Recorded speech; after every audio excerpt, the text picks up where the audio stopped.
Visit selectquote.com/commercials. Indonesia's president acknowledges that the country's modern history has been littered by human rights abuses on a massive scale. In a speech at the start of his last year in office, Joko Widodo acknowledged dark moments in Indonesia's recent past. He listed 12 instances between the 1960s and early 2000s that he said were gross violations of human rights. They include the massacre of some 500,000 leftists in the mid-60s, the murder and abduction of dozens of activists during rallies in 1998, and similar abuses in Papua province, where there's an insurgency. The president said his government would hand out compensation to the victims and their families. But some rights activists say that's not enough. The BBC's Celia Hatton. The Chinese air travel regulator preparing to allow airlines fly more routes between China and the U.S., following the lifting of antivirus travel restrictions. Breaking news and analysis, townhall.com. 6 people have been stabbed in Paris's busy Gare du Nord train station, with the attacker shot by police. After arriving at the scene, France's Interior Minister said the suspect had attacked several people with a bladed weapon at around 6:43 a.m., adding the unnamed assailant was between life and death in hospital after being shot. Officials say several passengers and a border police officer were among the wounded. The officer had been stabbed in the back, but was saved by a bulletproof vest. Another one of the victims was seriously wounded in the shoulder blade and was taken for emergency treatment. I'm Charles de Ledesma. Recapping the hour's top story, a computer system outage at the FAA resulting in air travel chaos across the country this morning, with a ground stop previously declared, but now flights starting to get back in the air. More on these stories, townhall.com.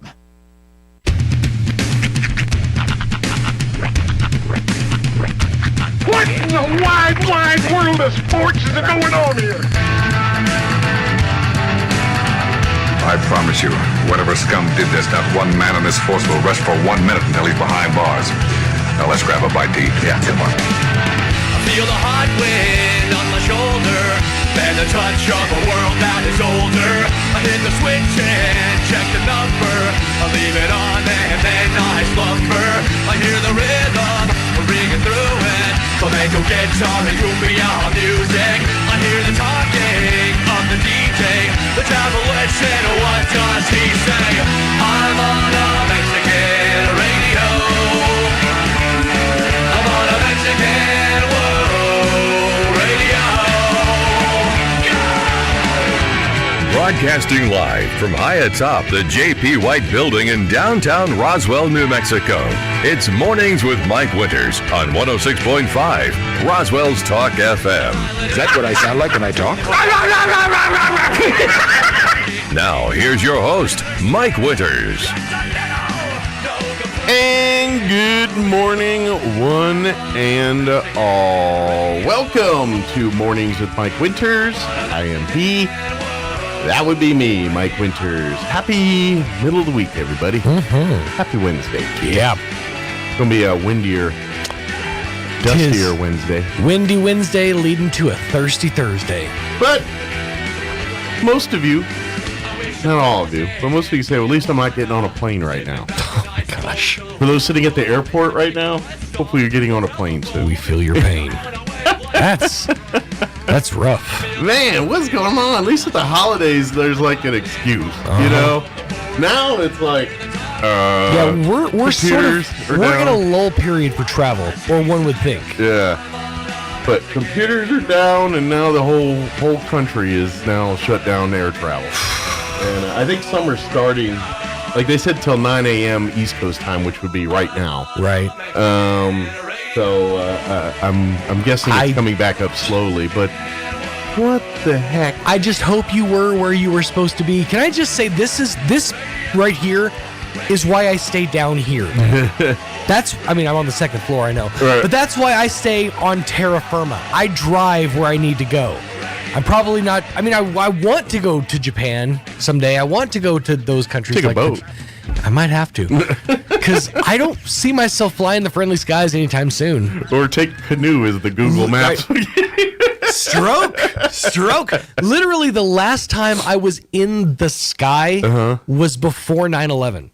Really? Yeah. Wow. I took a plane To Romania? to Romania. That was high school, right? That was literally July of 2001. Wow. I think I've been on a plane, and I don't go that often, but I've probably at least 15, 20 times since 9/11. Yeah. Wow. I don't know. Some people just, haven't been on planes or That gone was planes. crazy. We actually God bless you, actually. I'm glad you, for those folks that don't have to, God bless you. We got stopped at Frankfurt by their, whatever you want to call it, check, because we were such a large group of people. They were threatening to take all of our luggage, go through every single thing we had on our persons, and it was the whole thing. And then we pulled everybody off to the side, and we started praying together, and they let us through. They just let us go. Sure, there wasn't someone around the corner giving the guy 100. Yeah, Did y'all slip through? Hey, divine intervention, all right? We choose to believe what we choose to believe. All right. It probably was. It was like, hey, these are good kids. Little Jesus, a little bit of Ben Franklin, and that's what got it in. A little bit of Jehovah, a little bit of Benjamin, a little bitty. That's right. That's Maybe U.S. Grant too in there as well. But I've introduced you to my friends Abraham Lincoln and George Washington. That's $6, right? Unless you got Ben and 5 of his friends with him, I'm not talking to you. but I feel your pain if you have to get on a plane this morning. Yes, indeed. And for the rest of you, at least you don't have to get a plane on today. That's so right. whatever bad it is going on, at least you have to deal with that mess. That's one of those personal affirmations, daily affirmations. Like, I don't have to fly today. Yeah. If all else fails today, if you're having the worst day ever, at least I don't have to fly today. Yeah. So, but it looks like they might start be lifting some planes here. But it obviously, if you have to get on an airplane today, check, because even if they start flying all now here in the next hour, it's going to delay the rest of the day. You know how that goes. So, let me give you the rundown. We have a full slate for you for today's show. We've got Joan Bouet. I think I say that right. I feel like I am, but sometimes I feel like I'm not. Joan is the new president of the Chaves County Federated Republican Women. She's going to join us and for their monthly visit for a few minutes here. Then around 7:35 or so, we're going to have the folks from the Roswell Community Little Theater join us. 4 All Broads are back. Oh! And they're going abroad. In a boat. But, they got their next play coming up here in just a couple weeks, actually. I believe the 21st that weekend. That's opening weekend. So we will be joined by the folks from the Roswell Community Little Theater this hour as well. Next hour, we're going to have about 8:15 or so, Brian Luck, Roswell Independent School District Superintendent, join us, give us a recap of the last school board meeting and just talk about the school district and how they're faring as they start the spring of the spring semester or whatever they call it. I know college it's spring semester. Rest of school just after Christmas. The after Christmas portion resumption of the school semester there. So we'll talk with Brian then. And then in the 9 o'clock hour, about 9:15, we're going to replay our interview. Matt Bristol office, joined us on Monday. Not Monday, but Monday. Monday. And that's actually something I have to, because that's how I always said it. Monday, Tuesday. And so as an adult on the radio, I've had to change so I don't say Tuesday, I say Tuesday. I never thought about it until somebody pointed out to me, but I'm very self-conscious of the way I say 100 now. 100? Because if I'm talking really fast, I'll say something like, only 100 down. I'll say 100. 100. 100. HUNNARD. 100. That's kind of up there with my dad's breakfast. Yeah, breakfast. For just 500 down. Well, we had a whole... It was actually our sales manager who called me out. He's like, what is 100? 100. Well, and I should mention this now because it's going to open a can of worms. But just ponder, and maybe we'll continue debating this later. My family, my in-laws and everything, they started a group text 2 days ago debating the word fire? Fire? Is it one or two syllables? Fire or fire? Well, now hold on. Hold on. This does open up a can of worms. I told you it was a can of worms. That's why I don't want to go. I know you double looked this hour. I've pointed out to you, I'm pretty sure the Beavis and Butthead has permanently altered the way you say the word fire. Yeah. Because I noticed you were cutting a commercial for the firefighters challenge or something, and the way you said the firefighters challenge, you were so enthusiastic about the word fire. I was like, you said it just like Beavis says fire. Yeah. Well, and that's the thing, because I was telling him, I was like, the only people that say one syllable are Beavis and Butthead. Well, you said it two syllables. Fire. Fire. But I'm a fire guy. Yeah. John's here. Okay, very good. So, that call I can't take right now. That's not it. They were going to ask me about my car's extended warranty. Yes. So, but I said fire. Two words. Fire. Fire. No, it's to me. It's got to be two. You can be fire. Fire. When you sing it, it's fire. I'm in camp two. I love that this is the discussion your family's having. These are the discussions that bring a family together. Yeah. It was a group text, and by the time I was over, I was like, I'm done. I'm tired of hearing this. Fire this commercial or this conversation. All right, it is 7:14. Let's get you up to date on the weather. I'm meteorologist Steve Hamilton with your Pecos Valley weather. No rain for us from that big Pacific storm system, but we will be getting gusty wind today. Maybe some blowing dust, wind gusting to 40 miles an hour, sunny, and we're in the upper 60s. Overnight will be clear and windy, dropping down to about 30 as a dry cold front moves through. It'll be cooler on Thursday. Our high in the mid-50s, still breezy and sunny. Low 60s and sunny Friday. That's your latest forecast. I'm meteorologist Steve Hamilton. Thank you, Steve. Currently 43 degrees here in Roswell. Humidity is at 45%. Winds currently out of the northwest at 3 miles per hour. With the wind, we've got several advisories and warnings for us today. Wind advisory will kick in at 8 a.m. this morning and will remain in effect through 6 p.m. this evening. Red flag warning will kick in at 9 a.m. this morning and remain in effect through 7 p.m. this evening. Because wind's coming. The nice part is sunny 67. That's the good news. The rest of it, areas of blowing dust after 11. Winds out of the southwest 10 to 20 this morning, shifting to the west and increasing 20 to 30, gusting as high as 45 miles per hour later this afternoon. Mostly clear tonight with an overnight low of 31 degrees. Winds, they use the term blustery. It's never good when they use that term, blustery. So going to be windy. Winds out of the northwest, 20 to 25, dropping down 10 to 15 after midnight tonight. Thursday, sunny skies, a little cooler tomorrow in the upper 50s, 58 officially. Winds will be out of the north at around 5 to 10. Friday, sunny and 63, southwest winds 5 to 10 miles per hour. And the weekend, looking mostly pleasant. Partly cloudy, 69 on Saturday. Sunny, partly cloudy, and 65 on Sunday, but they use the term breezy. And then for Martin Luther King Jr. Day, Monday, mostly sunny and 61.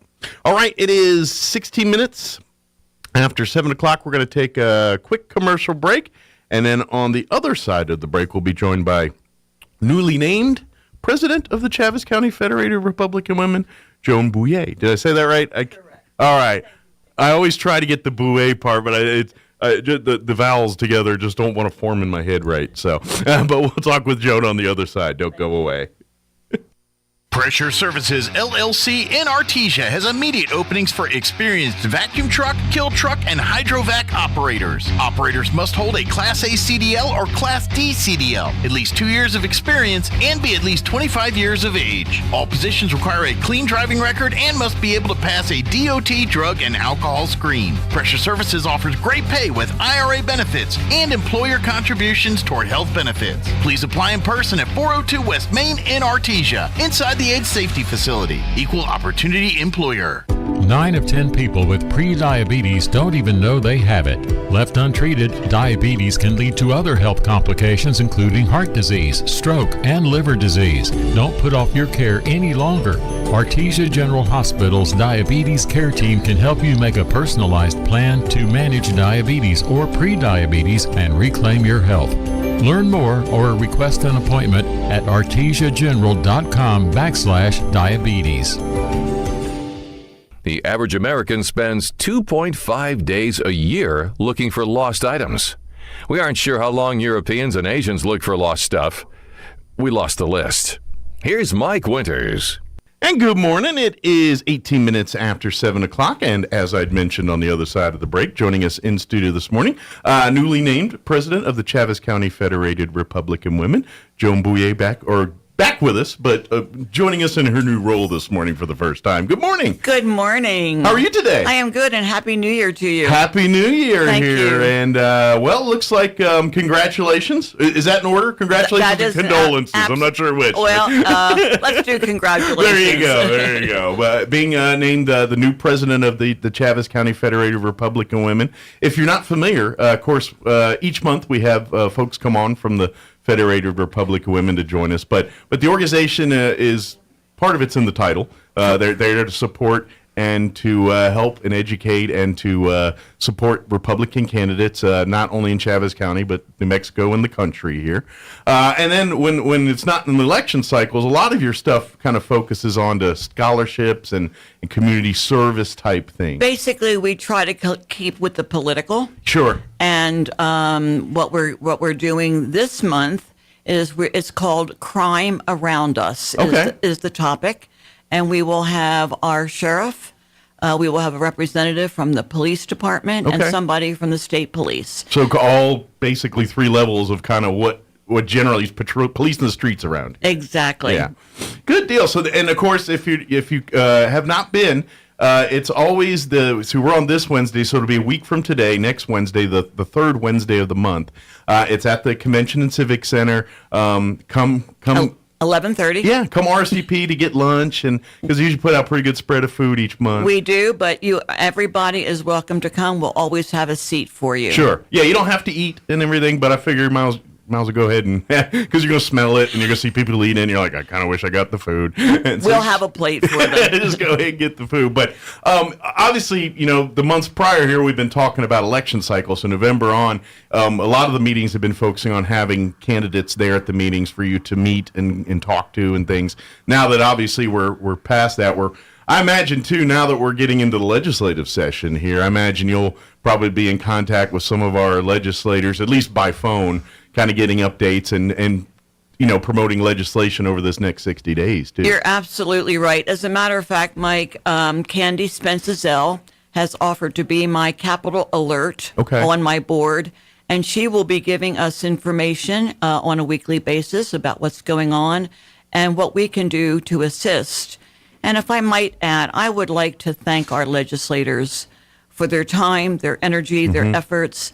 I think they're in for a tough time, and I want them to know that they're in our thoughts and prayers. Absolutely. I've always joked, but I'm not joking, with Candy and Greg and all of our southern legislators that represent us there in Santa Fe, and I always joke because they especially some of these folks have been doing it for a while. And I joke that, are you guys masochists or something? Because let's face it, they go into an uphill battle in this state every single time they go to Santa Fe. They're always in the minority. They're always having to kick, fight, and scratch to be heard on things, that not let alone get a vote, just to be heard. And so they continue to fight for us each and every year, even though they get a lot of doors closed in their face. They get a lot of turnaways, but they keep fighting. They keep trying to represent us here in southeast New Mexico. So you're absolutely right. Those people, I don't know if they're a little crazy, but we thank them very much for what they do for us here in southeast New Mexico. Absolutely. They're in for a rough road. Yeah, they are. They are in, but we're thinking about them, and we shall visit them in February. Well, and this is something, and this is something we'll talk more with them, but I don't know, I imagine you guys are kind of picking their brain on this. You're hearing the news, you're watching as they're gearing up for this legislative session, and the state's got a lot of money to spend this time. And that's great in some aspects, but you're like, what are they going to do with it? And I'm very sure, you hear like they want to give everybody money, and that's all well and good. Everyone likes to get a check in the mail, but I'm like, well, let's see, what other options can we do with this money here? Maybe there's something better than just here's a check for $500, but I don't know. But what I mean is the Republicans are going to be there trying to say, all right, let's take this, we got a lot of money, let's invest it, let's do in programs and things that's going to pay dividends in the future versus, all right, how can we, what projects can we create this because we got a bunch of money to spend? And that's kind of the difference of the ideology there. I think you're absolutely right. The Republicans certainly will have their ideas. I do believe the Democrats already have an agenda on how this money will be spent. And I'm hoping that we can at least get our foot in the door with some of the things that we feel are important. Absolutely. And now, of course, to kind of bring it back into our next meeting, which, again, will be next Wednesday, 11:30 at the Convention and Civic Center. You can RSVP. If you go to the Chaves County Federated Republican Women's Facebook page, yes, that's probably the easiest way. Yes, it is. You like and follow that. That way you can stay up to date on what's going on through the Federated Republican Women. But just send a message or shoot a thing through there saying, hey, I'd like to RSVP, me plus one, or just yourself or you, whatever. Absolutely. And then then you can if you choose to get the lunch, you can pay at the door or whatever. Absolutely. But again, you're not obligated to get lunch if you just want to come in and sit. But I would imagine, especially New Mexico and crime, that's going to be a hot button topic for Santa Fe for the next 2 months. So I imagine not just talking locally about what our sheriffs and police representatives are doing in this area, but what they're doing in Santa Fe to help. Because I especially the sheriff and that's kind of part of the job of sheriff, as they are the highest authority, elected by the people in law enforcement in the state, really. Exactly. And so the part of their job is not just busting criminals; it's doing legislation for the next generation of law enforcement and the community. They will be very busy, and it is a hot topic. Sure. And we do have a ton of crime, and this has to be addressed. And hopefully they will tell us as citizens what we might be able to do to help them keep crime down. Absolutely. And the thing I love about the meetings each month is you get a chance, of course, there's the formal time where each speaker speaks and addresses, but before and after, you're more than welcome to come and sit and talk with them. Matter of fact, a lot of them prefer that you have a little one-on-one time with each of the constituents or people that are there.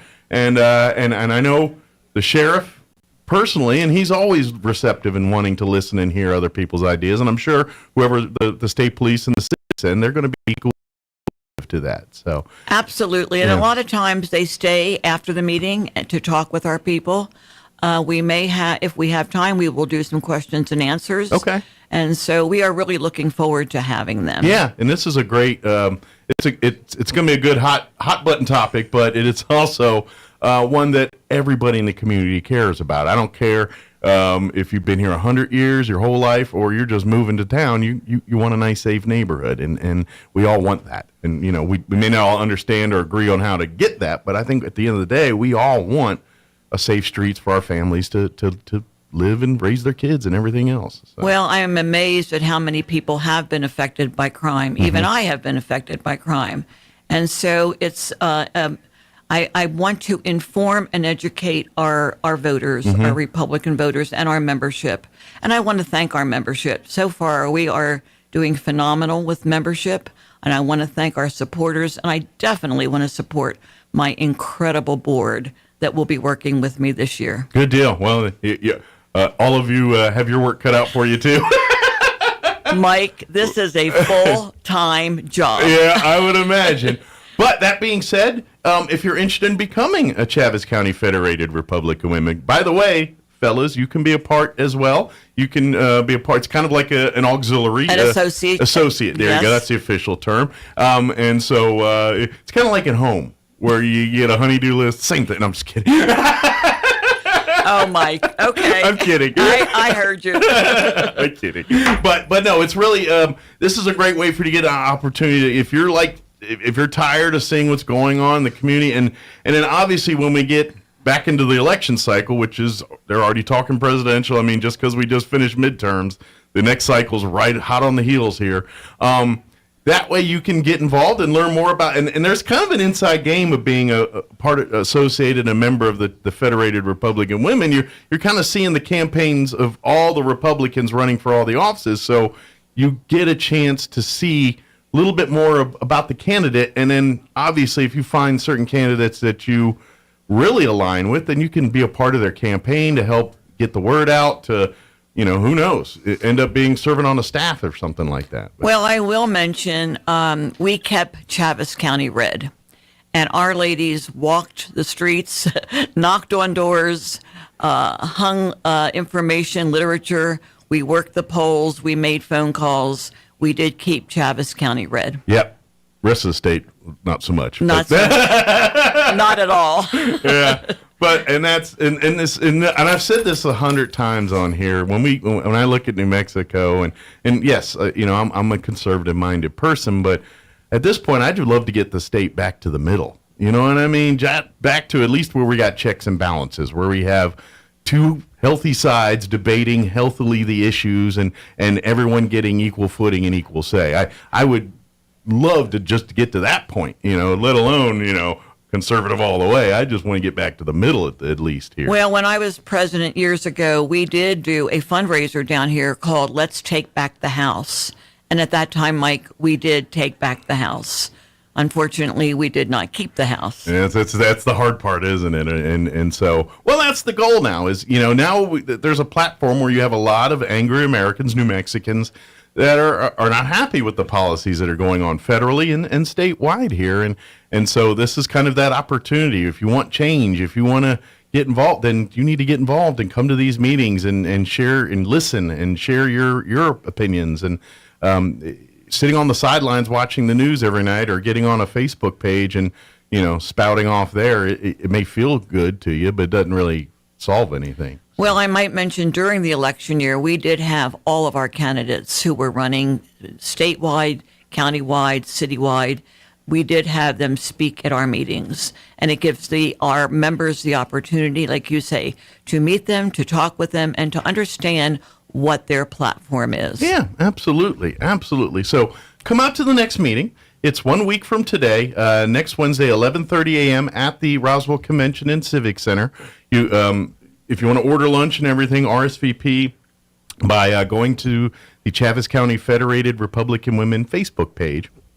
Shoot a message on there, and one of the ladies will get in touch with you and get you all situated. By chance, do you happen, because I'm a food guy, do you know what is on the menu for next week? I believe we're having beef tips. I believe we're having whipped potatoes. Nice. Soft rolls, nice. And a peach cobbler for dessert. Well, anytime you got beef and yeast rolls that are the rise, yeah, go. Doesn't matter what they're saying. You got a delicious meal. Just you even if you don't agree, you can sit through it. But no, come out and be a part of it. Come listen. Come get involved. 11:30 next Wednesday, and then kind of mark your calendars. The third Wednesday of each month, 11:30. Unless something special happens, we have to move it. But that's the monthly meeting. All Republicans are invited and encouraged to come and sit and be a part of this.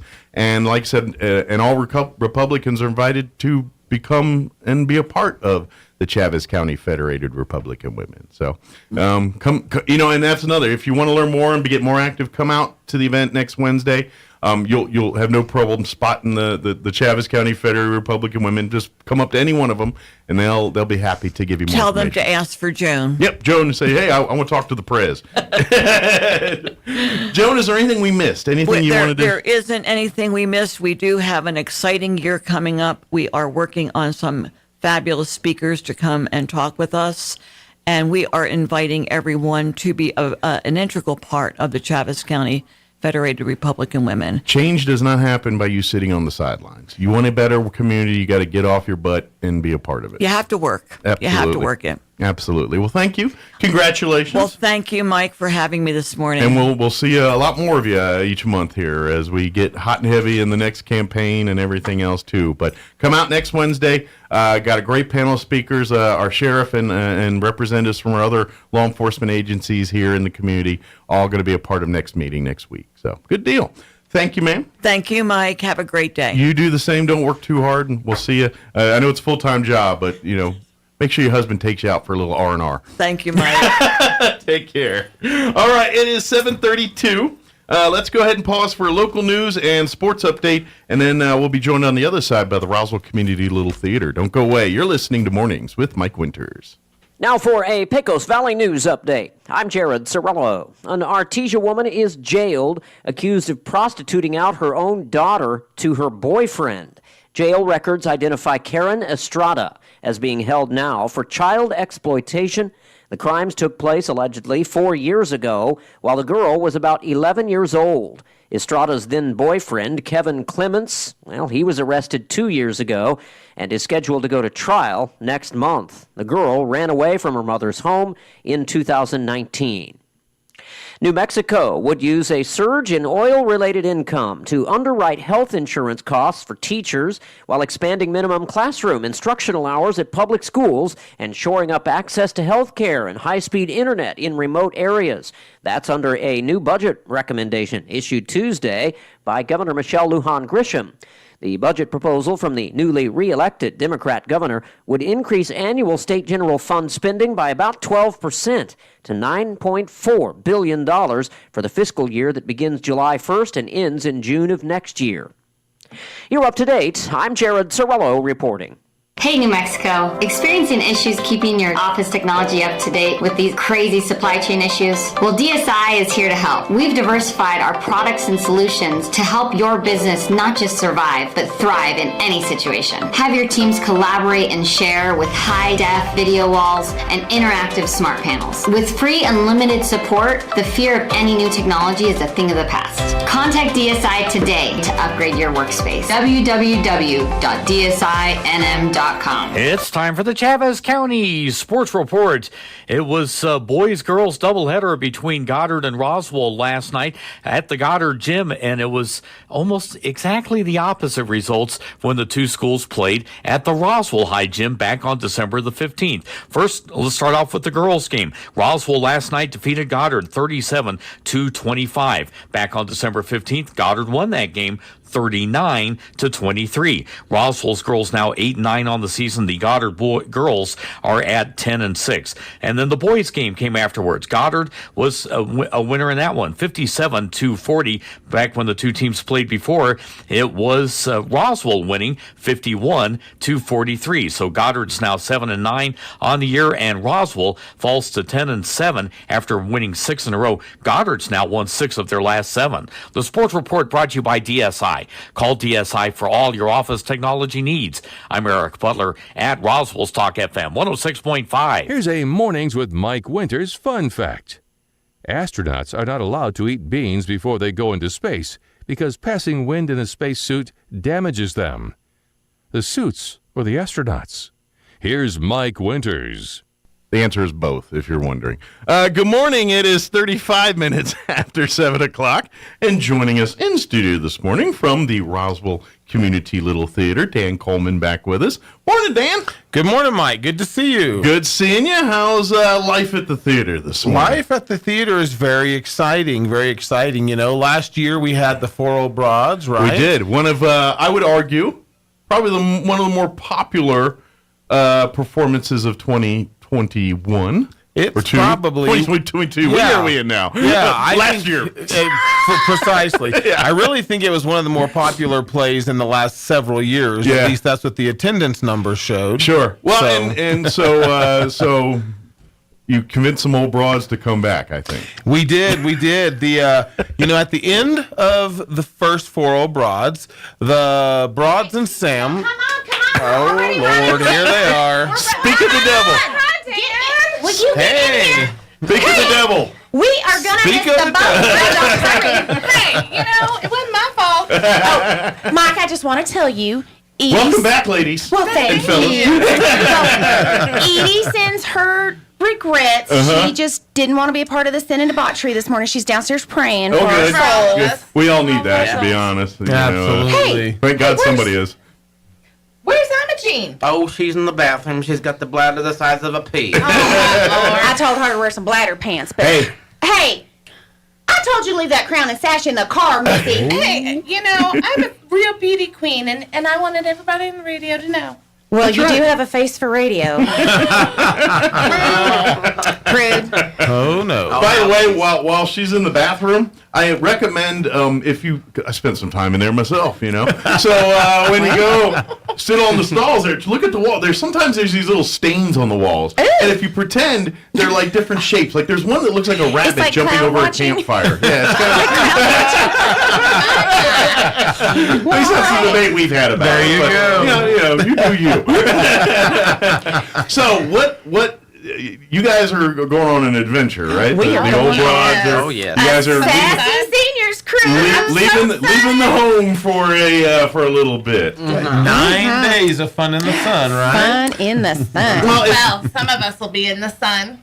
Well, I do have my first pick of all the eligible men on this boat. I'm telling you, ladies. We'll see about that. It's a lot of bars on a boat. Yes, there are. She'll be the one dancing on it. That's right. Well, if you were paying attention when you last left the ladies here last year, they decided they were going on vacation. So now we follow the I finally convinced Edie to book a cruise, and we are going. That's right. They loaded up in Edie's Lincoln and left Petula, Georgia, headed to Florida to get on board the Atlantic Star. Nice. But we let Beatrice drive because Edie drives like an old lady. Yeah. Yes. And we'd be stopping too many times. We already do that anyway. We already do that already. Well, I'm and her small bladder. Lot of bathrooms to visit from here between Florida and on the way. Oh, I haven't been to a Stuckey's in so long. Man, that's good times. Maud likes her pecan log. Yeah. Whoa, who doesn't? It's a gift that keeps on giving. I'm just hoping to find a date before the captain's dinner. Oh, yes. Well, if you have work right, you could have several. She probably it's will. a captive audience. True. Just saying, they're on the boat and they can't go nowhere. Well, they could jump overboard. They could. That's right. But they got to be pretty desperate. She's looking for one that still has his teeth. Oh. And can drive at night. Oh, yes. Nice. That's a plus. Yes. That's kind of a unicorn. I got to be careful. Hey, a girl can dream. Ima did find Sam, so yes. Anything's possible. So is there a lot of puddings and things on this cruise, or did you get to eat steak and things, or is it? Well, there's a lot of drinking. A lot of drink. At the captain's dinner, we're going to have Mediterranean food catered by Sarah's. Nice. This Saturday, Oh, dang. Yeah. 14th. The immersive dinner. I love, and by the way, I just had dinner there over the weekend. It's great, lunch, isn't actually. it? It was technically lunch, but second time. And so now I got to try things I didn't try the first time. Because so come out and try Greek food. Yes, Absolutely. The immersive dinner. If you've never been a part of that, it's always fun to go to the shows and everything. But the immersive dinner is kind of the next level, the layers. If you love if you're all in on the first story and love the characters and everything, the immersive dinner is that other level. So rather than you just sitting there watching the show, now you get to kind of be a part of this. That's right. You're on stage, surrounded by the characters, and you can be part of my passion. Not now, really. Now that's our B. Now, for those that have motion sickness issues, will the stage be stable enough? It will be. I know when a boat gets a little. The stage is stable. I'm not so sure about her. Gives a whole new meaning to break a leg. Yeah, I just didn't know if you had to be careful with the soup, if it's going to be going one way or the other. No, definitely. The stage is more stable than the characters. It's true. Good deal. It's true. But yes, the all immersive. Now, what's the date on the dinner? So January 14th, this Saturday, which the immersive is dinner. Actually, a week before the opening. The actual opening performance. So here's the beauty: when you buy one of these immersive dinner tickets, you get to come enjoy the food on the stage, surrounded by the characters. You also then get one free admission with that ticket to any one of the 6 shows. Nice. So we're doing something different this time by having the immersive dinner the weekend before. So it's a prequel. Everybody has 6 opportunities then to use their ticket to get into a show. So in theory, you're getting them before they get on the boat. That's right. Yes. Where That's their right. best chance of being sober. The best chance, yes. Well, you don't know what I keep in my little bag of tricks. Do we need to rethink your driving? If they're driving whiskey. It helps me see straight. That's right. So since they're on a Caribbean cruise, Sarah's Mediterranean is the one that's catering that dinner. Nice. We've got chicken and beef kebabs. We've got their supreme rice, Mediterranean vegetables. Oh, man. Falafel. Falafel and hummus. Hummus, pita. I do love a good hummus. If you can somehow procure, because if you're going to get the hummus, see if you can get even if a bowl of the baba ganoush. Okay, yeah. It's if you like hummus, it's hummus, but instead of chickpea, they use eggplant. Nice. So it's a little bit sweeter than hummus. And with that warm pita bread that they give you. Oh, yeah. That's the ticket right there, huh? Put it this way, get enough in your system, then you're going to have to drink a lot more. But you're gonna want to load up on that pita. Well, But it I makes did get the alcohol more package alcohol. on the cruise. That pita sucks up alcohol really There you good. go. Yeah, that's right. You can drink more. But yeah, their food is amazing. So if you haven't tried it before, use this as an opportunity, because now you get to try their delicious food and come out and support the community theater as well. That's right. Good And deal. you get to see me. There you go. Yes, we get to see a lot of you. Personalized service. That's right. I will take very good care of Will you. you feed them if needed? Well, if the price is right. I'm just saying. We need to tell Edie to say a little extra special Extra prayer prayers. for her. Hand feeding a chicken kebab to some guest, I think it'd be great. That's right. Your chicken, don't you? Well, I am that kind of girl. But I ain't gonna lie, you might just be like, I'm gonna keep it for myself because it's pretty good. But, I do like that chicken. But for folks, if you'd like, so you might want to get on the stick here because it is first come, first serve on the immersive dinner. Right. There's only so many seats we can have, so many many tables are will fit left? on there. There are, it looks like there's 16 tickets left available. So a baker's dozen and 3 more. So There you go. please go on to Roswell Community Theater's website. It's roswelltheater.org. Theater spelled like live theater. Theatre. Not like the way I spell it, the eater. That's how I remember how to spell. That's how I remember how to spell theater. The eater. Well, y'all, we got to get on the boat. We're going to leave Ben here. we're gonna be late. Ben can take care of the rest of our business. All right, ladies. It was so nice. Good to meet you. We'll see you in a week or two. Don't forget Emma, she's in the bathroom. You missed the interview. Don't forget to pack underwear. Just saying, and socks. Well, we all know Beatrice won't need that. They won't wear them anyway.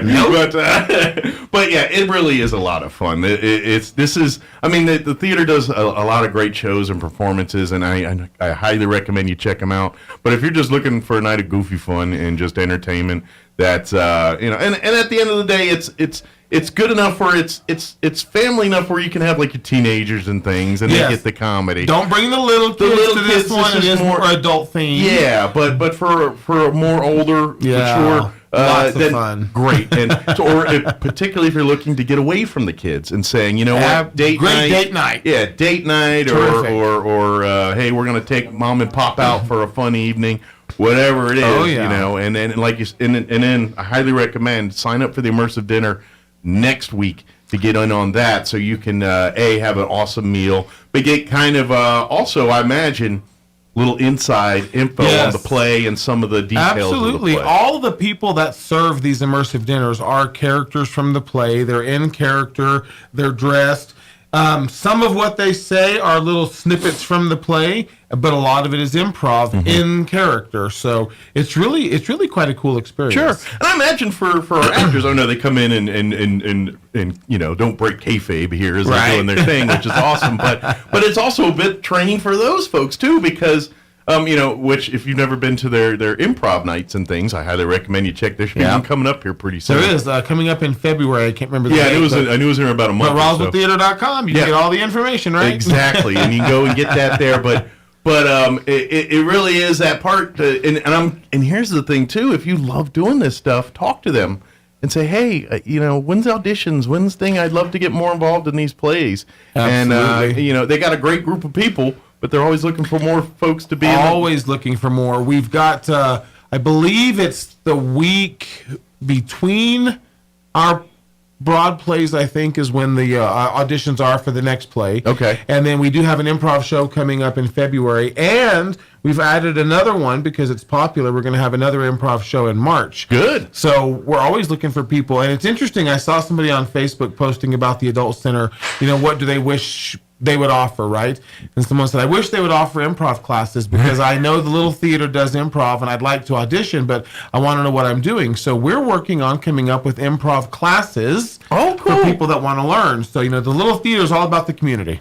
Absolutely. And And so if those folks that are at the Adult Center and wanting to do it, come on over. And to be honest, come to the improv nights and watch and learn and volunteer, because let's face it, the people that are doing it, they're learning it too. They have day jobs. They have things that they got to do that that doesn't allow them to do improv and act all day. They got to pay the bills. That's right. And we call on people from the audience sometimes. Absolutely. And if you don't want to do it, say no. Otherwise, jump up and be part. Think of, if you're not familiar with what we're talking about, if you've ever seen the show Whose Line Is It Anyway? That's right. With Drew Carey and now Aisha Tyler. It's been for years her. But, Drew back in the early 2000s, 90s, or whenever they started doing that. But if you think of that show, it's that pretty much. Right. It's that same style, that in the same vein.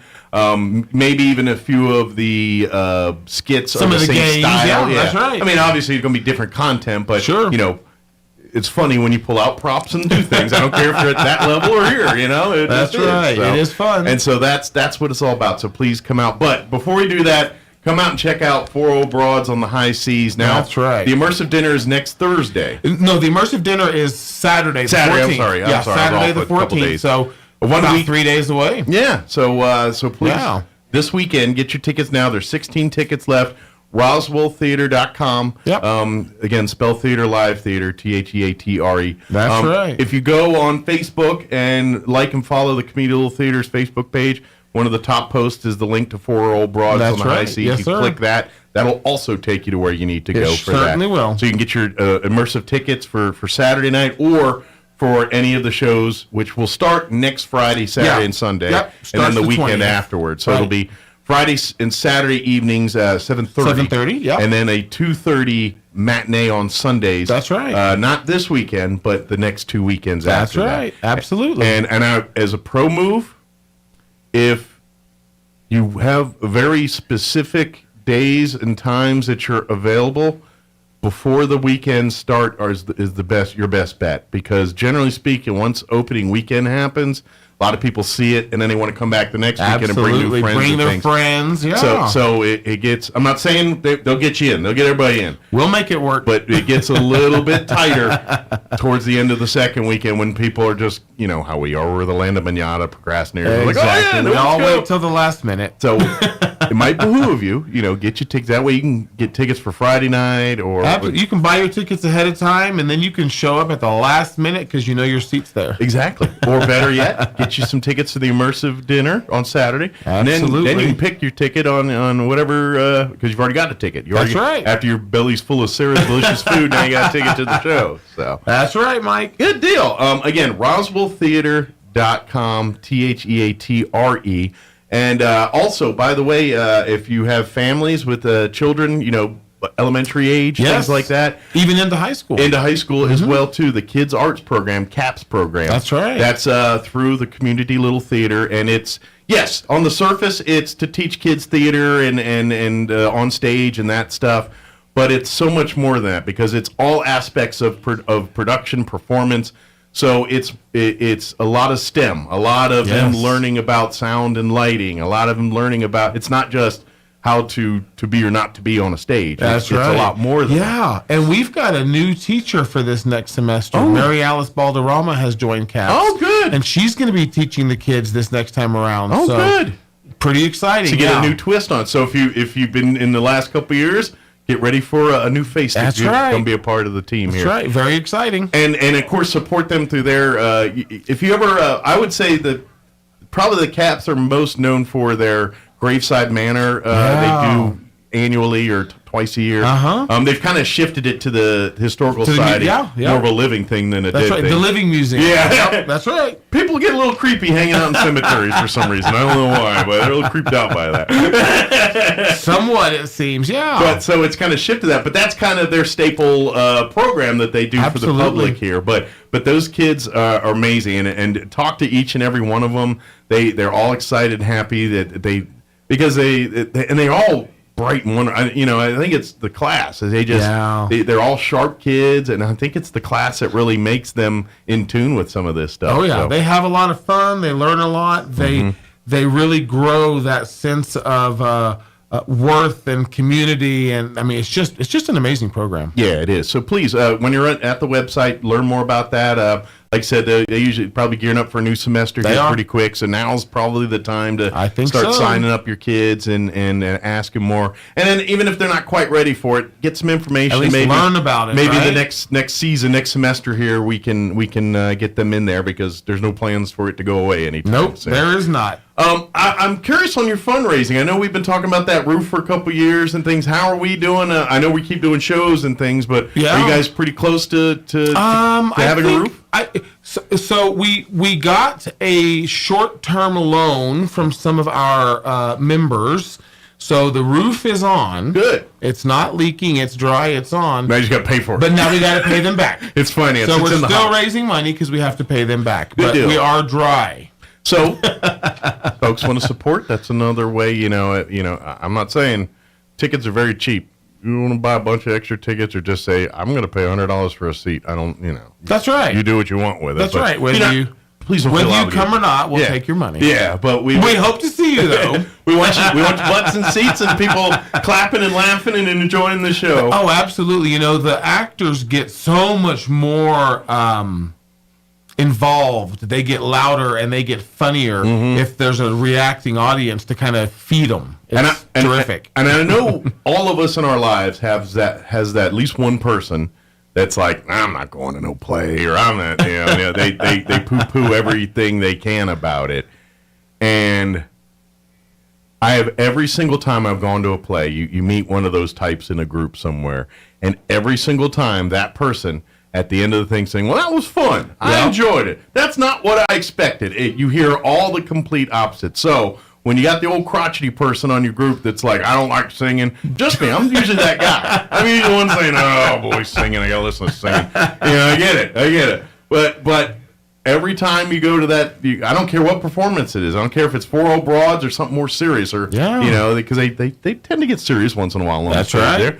And it's always been top-notch entertainment, and just our community are amazingly talented people, and very much. They put their heart and soul into it, and you can see it every performance, every time in that stage, and that's what's cool about it. That's absolutely, it's an outlet. When you're on stage, you're not Mike, you're not Dan, you're the character. You become the character, and so you say and do things that you might not normally say and do, but you're in character. You're a different person, and so it's a whole very creative outlet. It is fun. It's funny when you see your pastors and stuff doing a different gig on stage one night. That's right. Father, I didn't know you do that. 2 of our actors in this play are, in fact, preachers, but they're not on the stage as preachers. They're on the stage as characters. Exactly. So it's kind of nice fun to see that. Yeah. And then also, too, when we talk about volunteers and things, if you're like, I'm stage fright, I don't want nothing to do with, you can still get involved. Everything from helping with costumes and kind of managing the confusion behind house there, to running sound and light, to being ushers to help navigate people to their seats, to working concessions and things in the lobby. All of those positions need help, and none of them require you to put on a costume and sing or dance or act. That's on right. stage. We always need people to help build and paint the sets and build or alter costumes. Sure. Or there's everything. Or help out with the logistics at the immersive dinner, making sure the food's staged right and all Plate that kind the of stuff so we can get it out there. Exactly. For sure. There's always room for everybody. So if you want to get involved, but you're like, I don't want to act, but I love the whole thing, then please there's come. lots of behind the scenes. Absolutely. Again, RoswellTheater.com is the website. Get your tickets now for the Saturday immersive dinner. There's only 16 left, so I would not wait till Friday. I'd go ahead and do it as soon as you get a chance to get in front of a computer or your phone or whatever. Go ahead and get that ordered up. And especially if you've never tried Sarah's Mediterranean food, if you've never had their Greek food and Greek. I keep going each time to try something different, right? Yeah, because and now I'm up. I've had the falafel, I've had the kebab, I've had the shawarma, and I had the appetizer sampler. That's when I had the bamba ganoush and then I tried one this last time that's kind of like a hush puppy but filled with meat. Yes. I can't remember what it's called.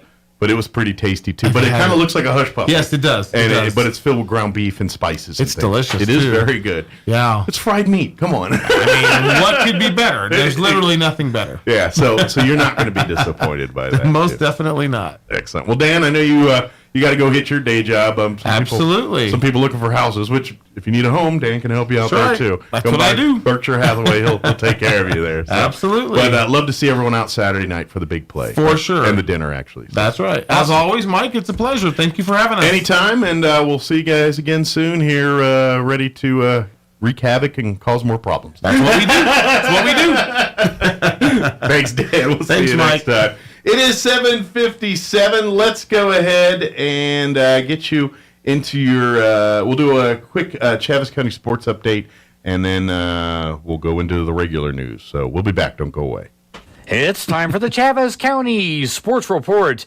It was a boys-girls doubleheader between Goddard and Roswell last night at the Goddard gym, and it was almost exactly the opposite results when the two schools played at the Roswell High Gym back on December the 15th. First, let's start off with the girls' game. Roswell last night defeated Goddard 37-25. Back on December 15th, Goddard won that game 39-23. Roswell's girls now 8-9 on the season. The Goddard girls are at 10-6. And then the boys' game came afterwards. Goddard was a winner in that one, 57-40. Back when the two teams played before, it was Roswell winning 51-43. So Goddard's now 7-9 on the year, and Roswell falls to 10-7 after winning 6 in a row. Goddard's now won 6 of their last 7. The sports report brought to you by DSI.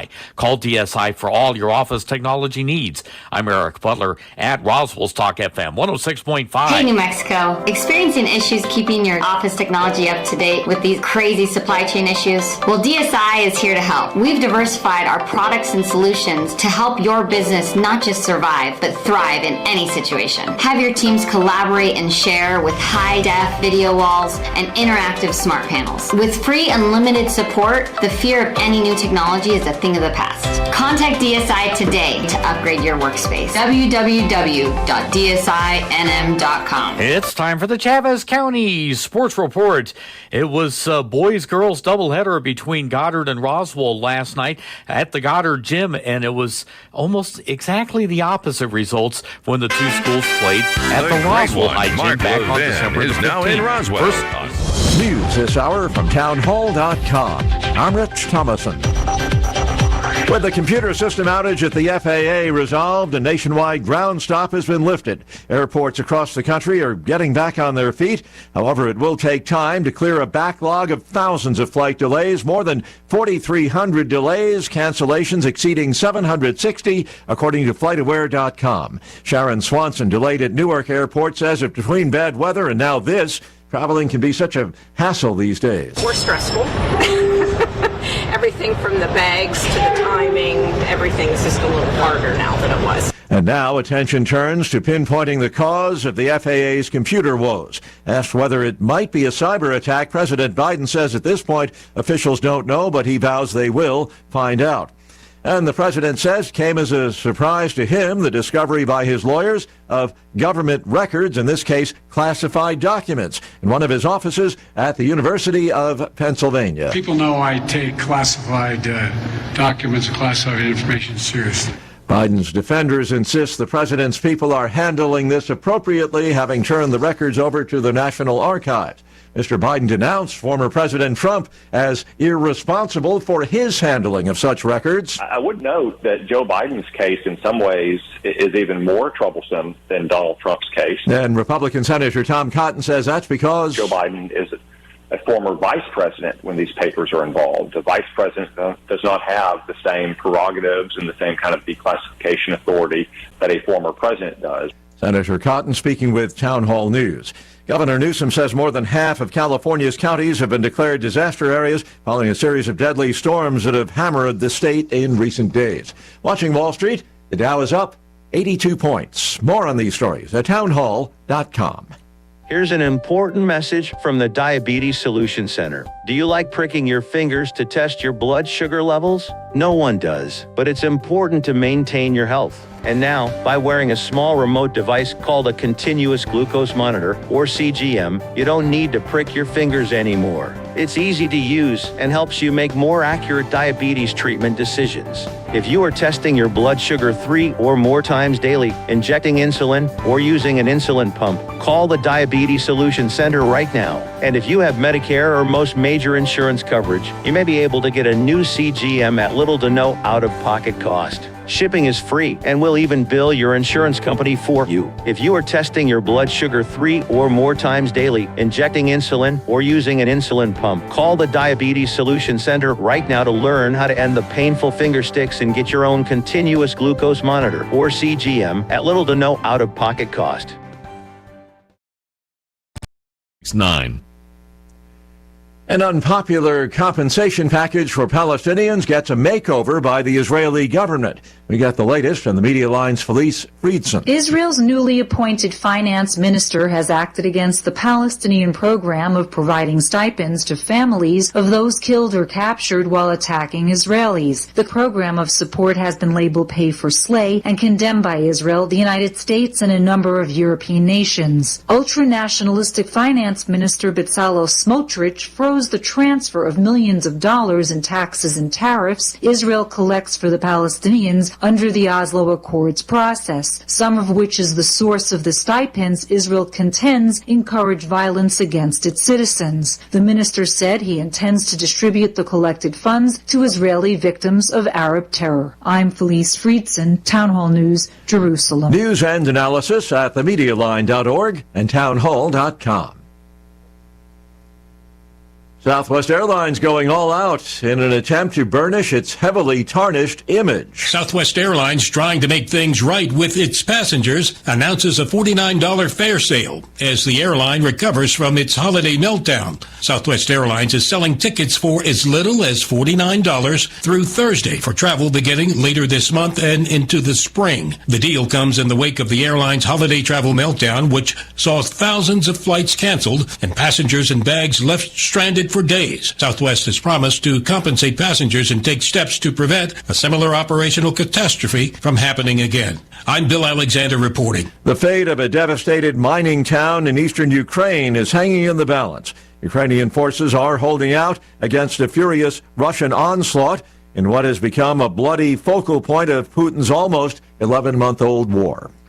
More on these stories. Townhall.com.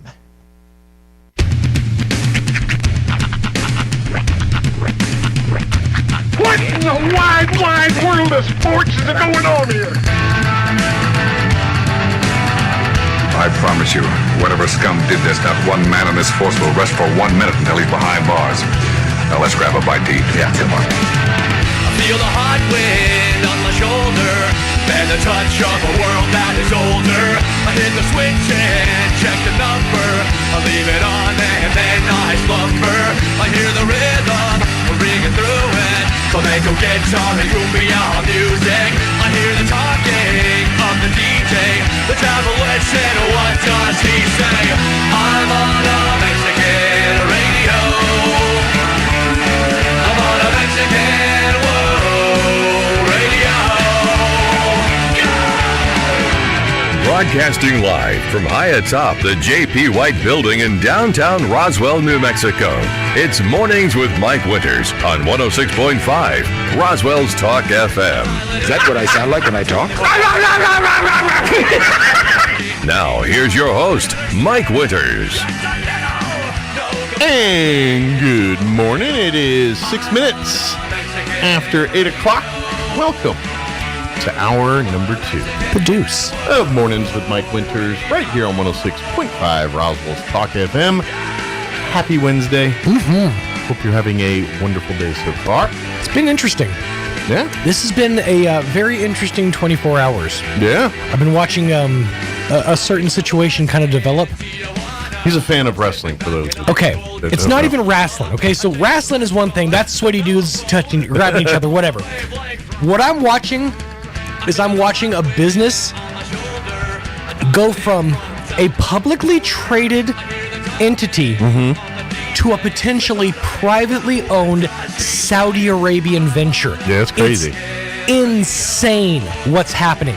In 24 hours, Stephanie McMahon has stepped down from the board of directors of WWE. Mm-hmm. Okay. Within minutes of her stepping down, quitting completely from the company, Vince was made chairman of the board, and it was revealed that for about 3 months now, he's been in the process of dealing with the Saudi Private Investment Fund, which is a private entity of the Saudi Arabian government that is basically funded entirely and controlled by the Crown Prince of Saudi Arabia. Interesting. And they own a lot of different things. They own like Manchester United, are a big portion of that team. They are responsible for the entire Live Golf league. And come to find out, they had such a hard time finding a TV deal for the Live Golf. They're actually paying Fox to run their tournament. So it's like when you're watching it like 2 a.m. on a Tuesday or whatever. It's like it's paid advertising. That's what Live Golf is. The Saudi government is paying for it, but So potentially they can't pay me to watch it because I can't stand watching golf. Yeah, potentially the Saudi government or the Public Investment Fund is in the process of purchasing WWE in a venture to make it go private, and Vince has basically, after retiring last year amidst all the sexual misconduct allegations, has positioned himself to basically be Succession style, like that Succession show, hoisted back into the main creative position of the company. Like it's insane to watch how it's been happening. And how much of this is wrestling? None of it. I mean, this is complete business. Like this is all coming out from the Wall Street Journal. It seems just with the daughter because of what they do, stepping down, it just because of what they do for a living. But that's the thing; they're really good at telling or making stories. So, of course, if Vince was going to come back, he was going to do it in the most Succession style way possible. Yeah, I mean, he definitely pulled a coup. But so is his daughter on board, or are they enemies of each other now? She didn't That's address the part him. I don't No, understand. here's the thing. I'm pretty sure. Well, she said, okay, so in a meeting with the company like 3 or 4 days ago, she assured everybody with the company that nothing was going to change. Vince was just here to help, work through his sale. That's all he was there for. And she said, of course, with him coming back in, there was bound to be some personal animosity. What she meant to say was angst, but she said animosity. Freudian slip. When she released her statement about stepping down, she didn't ever call him dad, my dad. She said, our founder has returned. Ooh. Yeah. So it feels real like a hostile takeover. He basically strong-armed his way back onto the board of directors because he has controlling stake, and they couldn't make any decisions without his approval. So he strong-armed his way back onto the board of directors, and now is using that position to kind of like, those compasses from back in the day? The pencil thing and the pointy thing, and you draw a circle? Yeah. He's positioned himself as that perfect pivot point to then the entire rest of the company is surrounded around this one thing. If he's not there, if he's not with it, nothing else happens. Wow. And in stepping back onto the board of directors, see, this is where there's like all the red string, and I'm like making my board.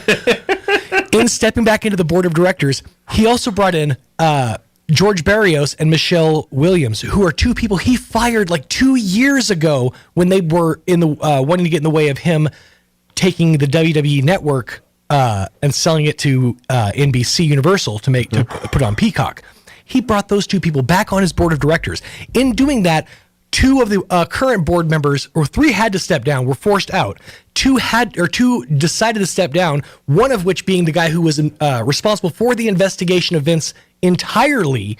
He stepped down from the board. So now, in like a month, 6 of the board members on the board of directors of 8 board of directors, I believe, have completely changed. There's only 2 original board members on that board. It's a freaking coup. It's absolutely insane how he's pulling this off. It's interesting. I just feel like I'm waiting for a show. It feels like it shouldn't be legal, but and that's the thing. It feels like I'm watching a show because it's so. It's like Vince is the one dude who watched the show Succession on HBO and was like, "That's how you do it. That's the plan right there." Wouldn't it be funny at the end of the day? That's what it was. He watched that and got inspired. I'm exhausted trying to explain all this. Well, I'll wait for the Netflix documentary to come out on the. Oh boy, dude, I'm waiting for a part 2 from that Vice documentary because stuff got interesting. Yeah, interesting. Yeah, I'm curious. And by the way, all of that stuff's off TV now. The Tales of the Territories and Dark Side of all of that is sure ghosted, gone. Sure, it's not there right now. So. It's an off season. I mean, I know, but it'll be back. I just feel like coincidence.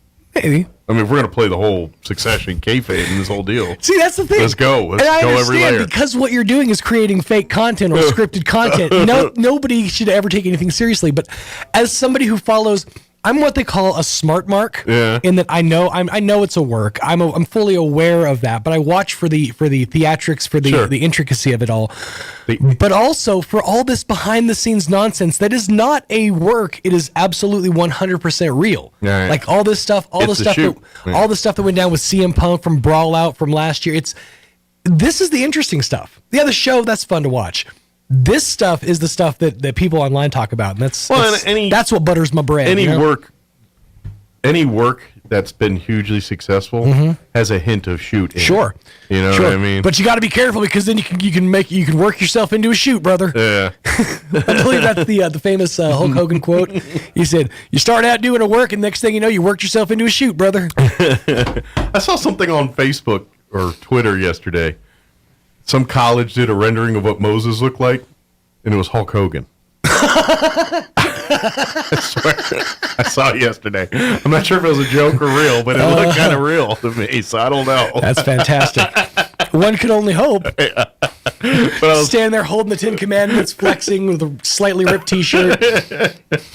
I went up to the mountaintop for all the Hulkamaniacs out there, and I brought back these 10 Commandments. It's a history of the world reference. It is.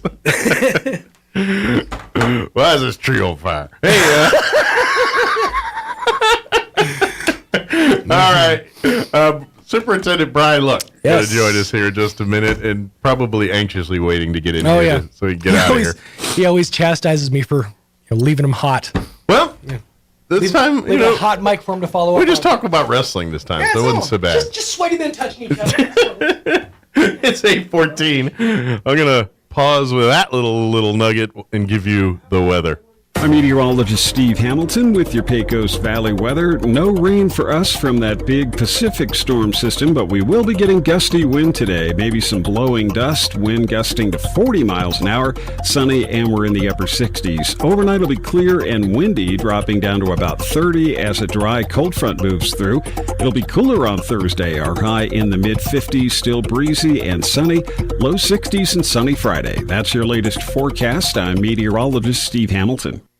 Thank you, Steve. Currently 42 degrees here in Roswell. Humidity is at 47%. Winds currently out of the south at 5 miles per hour. Going to be a windy, blowing dust kind of day. In fact, we have a wind advisory in effect through 6 p.m. this evening. Here in about 45 minutes, a red flag warning will kick in, and that will remain in effect through 7 p.m. this evening. Expect areas of blowing dust today after 11 o'clock this morning. Mostly sunny, 67 for a high, but the winds will be up out of the southwest 10 to 20 this morning. Increase in 20 to 30, gusting as high as 45 miles per hour later this afternoon. Mostly clear tonight with an overnight low of 31. They use the term blustery, which is never good. Blustery with a northwest wind 20 to 25. Those winds will drop down 10 to 15 after midnight tonight. Thursday, sunny, high of 58 tomorrow, so a little cooler, but less wind. Winds will be out of the north 5 to 10 miles per hour. Tomorrow night, mostly clear with an overnight low of 26 degrees. West winds at around 5 miles per hour. Friday, back up into the 60s, sunny 63. Southwest winds 5 to 10. And then the weekend looking pretty nice overall. Partly cloudy, 69 on Saturday. Breezy and sunny, 65 on Sunday. Martin Luther King Jr. Day, Monday. mostly sunny, 61 degrees there. All right, it is 16 minutes after 8 o'clock. We're going to take a 2-minute commercial break, and then Superintendent of the Roswell Independent School District, Brian Luck, will join us on the other side. Don't go away. You're listening to Mornings with Mike Winters. Hi, I'm Dr. Keon at Carabelli Dental. Same-day smiles are what we do. My passion is helping patients chew, talk, and live with confidence. That's why I'm one of the few doctors in the U.S. who can create beautiful same-day smiles with the latest digital implant technology. This procedure is life-changing. Just ask Sean. Hi, I'm Sean. I've been that voice that you've heard on the radio for most of my life, but I'm also a dad to 2 amazing kids. I've had a million reasons to smile, but in all my old pictures, I was never smiling. Truth is that life of improper care and being dealt a bad hand genetically left me practically with no teeth. It affected everything from the way I ate, the way I talked, and of course how I interacted with people. And that's where Dr. Keon and Carabelli stepped in. They eased my fears. They explained every step of the process in a way that I could understand, and they made me feel almost like I was part of the team. And now, I can't stop smiling. I have so much more confidence, and I love looking in the mirror now. I can't explain how much of a difference Dr. Keon's dental implant process made for me. Our team can help you find your smile too. Come see us at Carabelli Dental, 575-622-4455. Edge Safety and Services LLC in Artesia, New Mexico has an immediate opening for a safety technician. Position requires a clean driving record and must be able to pass a drug and alcohol screen. Edge Safety offers great pay with IRA benefits and employer contribution towards health benefits. Please email resumes to edgecoding@yahoo.com or apply in person at 402 West Main Street inside the Edge Safety and Services facility. Edge Safety and Services LLC is an equal opportunity employer. Innovation, service, integrity, and knowledge. J.S. Ward & Son Insurance Agency. Auto and home, life and health, personal and commercial. Bonds too, since 1925. We have the coverage for you. Innovation, service, integrity, and knowledge. J.S. Ward & Son Insurance Agency. Here's a Mornings with Mike Winters fun fact. China has more English speakers than the United States. They have more Chinese speakers, too. Here's Mike Winters. In case you didn't know. Good morning. It is 19 minutes after 8 o'clock. Thunk it. That's right. Really? I swear the funniest scene in movies that make me laugh every time is in Dumb and Dumber, where he's in a bar waiting for the girl that doesn't show up. And then he's like, well, maybe it's at 10 o'clock at night. He's like, oh, and then he's walking out and there's a picture of a newspaper clipping from the lunar moon landing. And he looks at it like legit bewilderment, goes, we put a man on a moon? We put a man, and he just runs out. I think I laugh so hard every time I see that scene. So that's my sense of humor. But anyway, Brian Luck, Superintendent for the Roswell Independent School District, joining us this morning. How are you today? Absolutely great. Good deal. Well, how's life? Is everyone settling back in after going back to school and getting into the spring here and getting all that going on? You know, we're trying. Yeah. We've had I would like to say a good 7 days. Coming back in, it's always, you never know what's going to walk back in. Sure. People go for Christmas. We had a pretty good round of just some flu and people getting sick right before Christmas. And the hope is that we could get everybody out of the buildings, get them all home, get them all over it. And I think we've still got some remnants of that. People still fighting off some stuff. And, sure. We get back from traveling, and it's always a chore when you turn normal back on, but sure. It hasn't been, where we were off for 6 or 7 months. It's just 2 weeks, just like usual. Sure. So, but like anything else, just like when you're on vacation for 2 weeks, it takes you a day or two to get back in the groove. Absolutely. A little bit. So, of course, when Brian joins us, usually that means that the night before, the RISD school board has met, and that is the case here. They met for, I guess, the first time in 2023 officially. We did. We had our 1 year anniversary for our 2 new board members, so they are no longer new board members. They're just regular board members. Garden variety board members. just the crew there. And our January meeting last night, we got some just some regular business, some cool recognitions, and talked a little bit about a new calendar perhaps for next year. And so all in all, what I would say just a good regular meeting. A couple of quick things before we kind of talk. Now that we're looking at January here, is y'all cycle the same kind of as like when the government So like here in about they're worrying about legislative session right now, but here in around March time frame, it's all focusing attention on budgets and getting ready for the budget. Is it the same scenario for the school district? We're driven by what we get out of the legislature. So we actually discussed this last night. Pardon me, Chad Cole, our financial manager, was discussing. It's a 60-day session, and it backs us up 30 days. So we don't really get anything in concrete until it's signed, sealed, delivered, and everything has been worked out of it.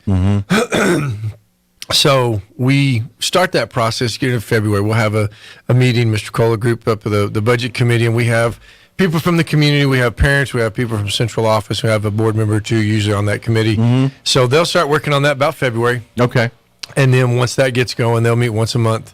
And then so that we have everything ready to go so that we can start cutting checks come July 1. Good deal. Can't miss, like Mr. Cole said last night, we can't miss that. That'd be bad. Yeah, they'll give you some leeway. When you mess up things like that, then they don't give you leeway. No, that's and I'll stay on that one for just a second.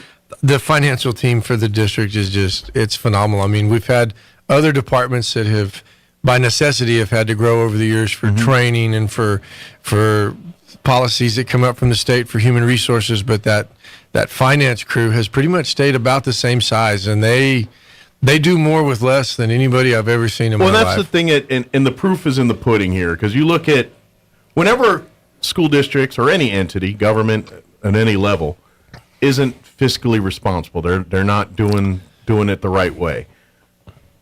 Oversight comes in real quick to fix that. The Roswell Independent School District's been pretty much left on their, hey, you turn in your things, we're all, they've been kind of left on that island a little bit. They haven't really, because they know they got a track record of not, making mistakes or not doing things incorrectly or trying to rob Peter to pay Paul and all the things that go on in those kind of shenanigans. We've been very fortunate that we have a great, throughout and this is I've been here 20 plus years, and that whole time, finances have never been an issue in the Roswell Independent School District. Well, and we'd like to keep it that way. Yeah. That's but I do think that you hit the nail right on the head. A phenomenal track record of great people that have managed the district's budget. And then I'm going to go kind of an odd one. I'm going to say the community at large.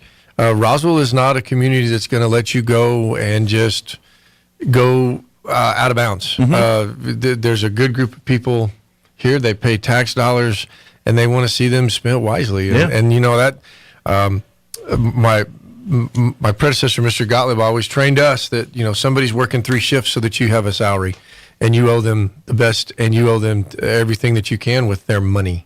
So we've tried to continue that, and I thank everybody that's been involved in that, because again, this, like you said, this has been, and I'm even going to go back further, probably more like 35 or 40 years. I was like, I've been here since 2000, so I can't speak before that, right?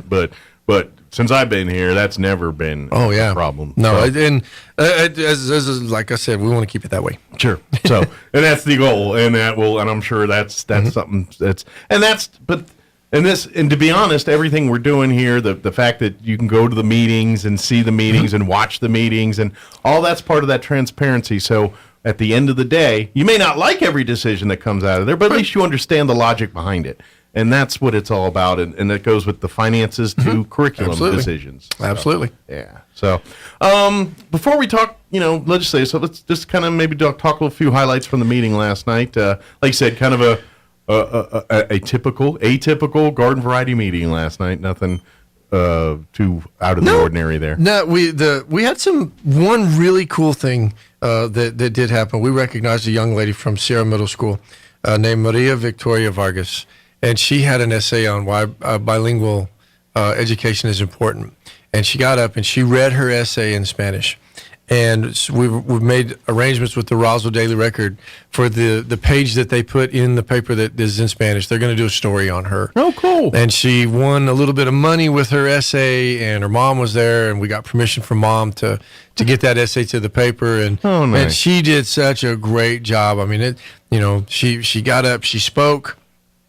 She was acknowledged, and that's That is such a neat deal. I mean, I love it, yeah. We have, teams do things, and we have professors and teachers and central office staff, and people get recognized for different things. That's probably one of the coolest ones that we've done. So I would say, look for that.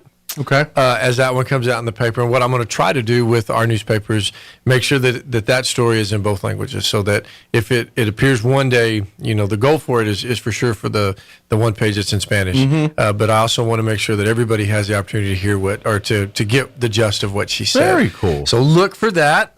Just curiosity, was Spanish, did she grow up Yes. in both languages, or did she grow up in Spanish and into the English? Or? You know what? I don't really want to speak to it because I don't know for sure. But if I was a guessing person, I would think that it was Spanish primarily. Okay. And we've transitioned into English. Okay. And I every time I have the ladies from the library on here, I say, because they do their story times, and they'll do some in Spanish, some in English. I said, for preschool story time, and I'm like, you should. I don't care what language your kid speaks. Get them to both. Yep. And let them get immersed in that stuff, because at that age they absorb it, and I don't care who you are. The more languages you have under you, the better you can communicate, the better off you're going to be, regardless of what path you choose. They can't take it away from you. Exactly. It's an amazing tool. I wish when I was a kid people understood that and kind of did that to me. You know what I mean? I kind of wish that I had that opportunity.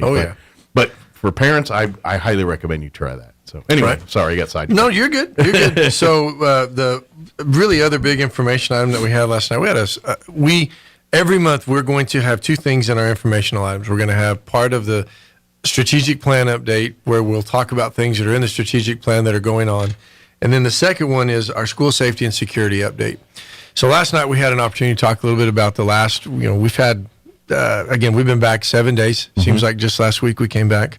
And we've had a couple instances where we've had some threats. Yeah, there was the Roswell one, one, which got handled very quickly. Law enforcement, everybody handled business. Right. Phenomenal. It turned out to be a big nothing situation because everyone did what they're supposed to do at the right time. Well, and what we wanted to do was give an update. And again, this goes back to one of those things where you might not like the update that you were given, but we did feel like we wanted to get out publicly and say why we handled the information coming out the way we did. We were still knee-deep in an investigation at that campus and trying to get out a set of information to parents and utilize the resources that we had. That was tough.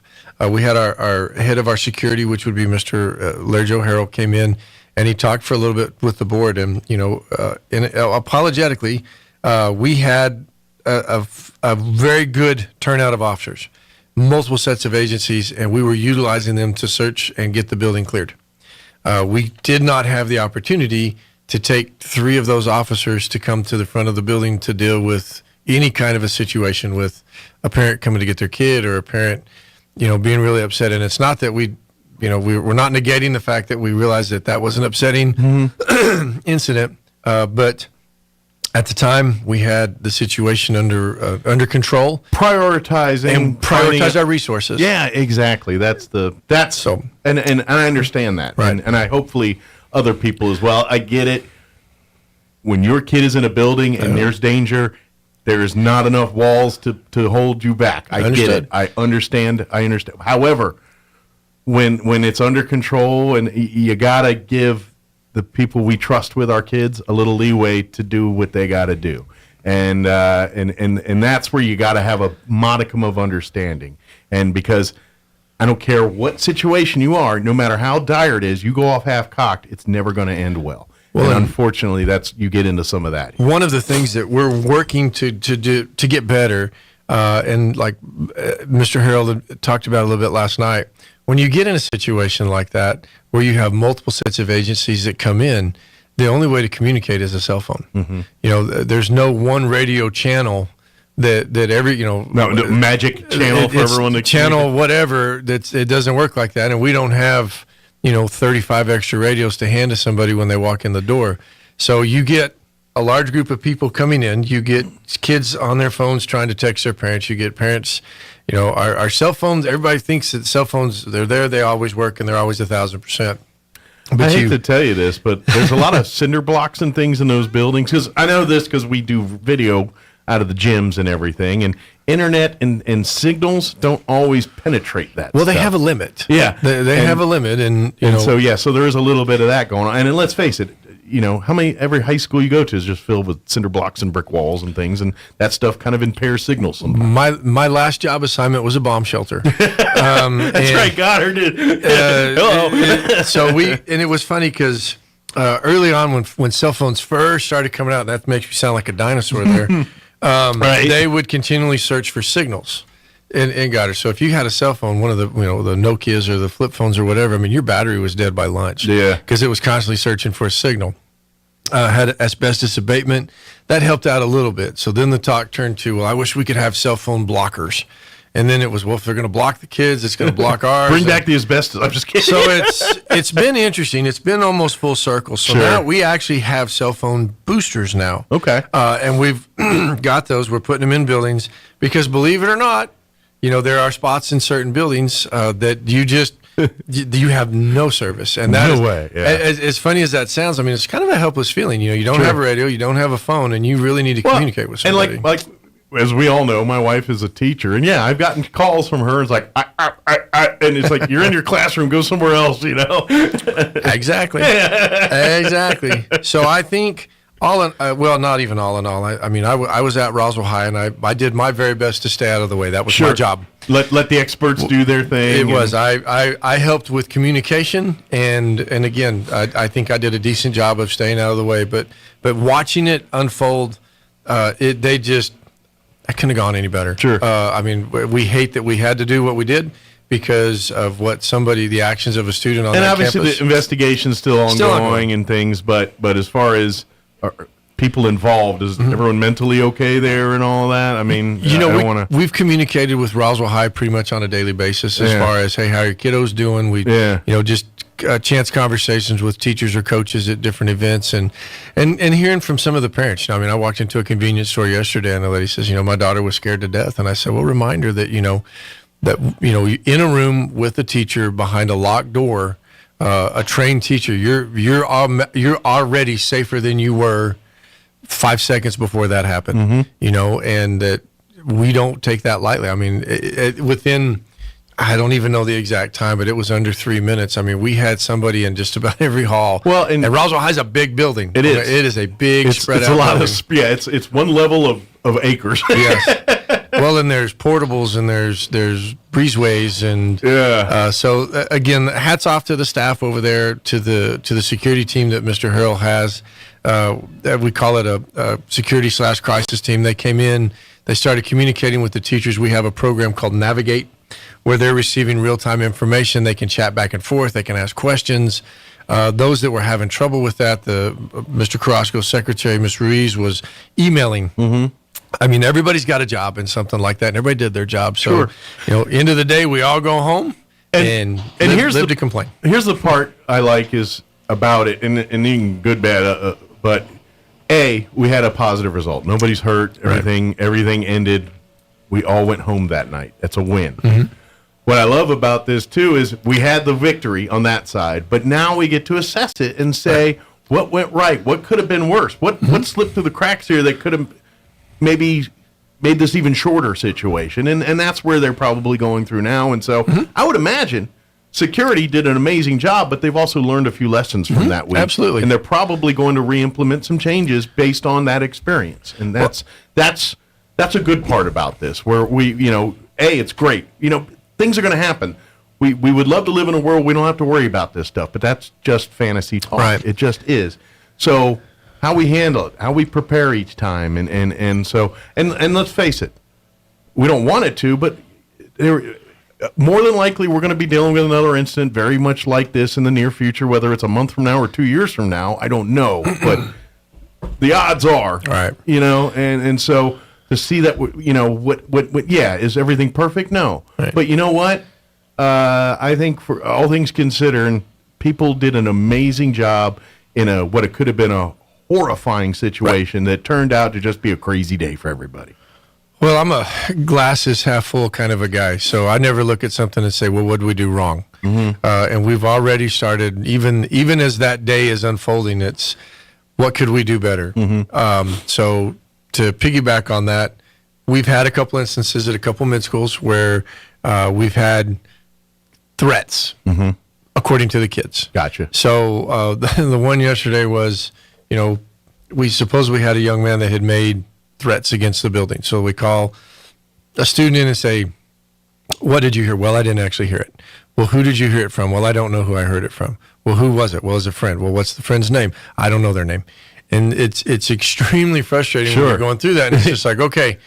And then at the end of the day, it was 9 times out of 10, it's just kids talking smack and doing things and not having a real intent to do anything. But you got to take every one of those serious. Well, at the end of the day, a parent had actually called 911, and we had 6 units show up at one of our schools. Oof. So, that'll cause alarm. Then you get the parents to say, well, why wasn't I notified? And it's like, notified of what? Yeah. And so that's one of those that we have to figure out. It may be an impossible mission, sure, but we're going to have to try to figure out a good way to get information just to the parents. Without creating a panic. Well, without creating the panic, but also... And to be honest, entities like us are difficult now because we're a radio station. We get everybody. It's not just the parents. So when we make an announcement saying there's a lockdown at a school, everybody and their uncle is going to freak out. Sure. And so yeah, I get what you're saying on that. How do we do it in a way that says, all right, parents, you have a right to know what's going on here, but we don't need to call the cavalry on this. Right. It got handled. Situation's under control. Yeah. And then, too, like the situation with Roswell High the other day, any kind of a post or anything like that on Facebook, we still had kids in rooms that we were still searching. And we weren't trying to tip them off as to what we were looking for, where maybe something gets stashed. You got to hold your, it's like playing poker. And it was. Well, I tell you what, it was a couple interesting conversations where, security's coming by and I'm like, are you done yet? And they're like, what's the hurry? And I said, I need to get something out and can't do it yet. You'll ruin what we're doing. And so there was, like I said, it was a good system. Sure. We're always looking to make it better, but we wanted to make sure that we gave the board the update on that one as well last night. Well, and we're all thankful and glad that the people, the folks that had to respond and take care of it, they did an amazing job, and we're glad that we're all sitting here talking about, that was a crazy day, huh? As opposed to the alternative. Oh, absolutely. So. Let's move on to some other stuff. No, I just was checking just to make sure. I've got 2 things that I really wanted to hit from last night. The first one, one of our action items, was a MOU for a property exchange for the site that Nancy Lopez Elementary School currently sits on. Okay. So we're in the process of working with the state police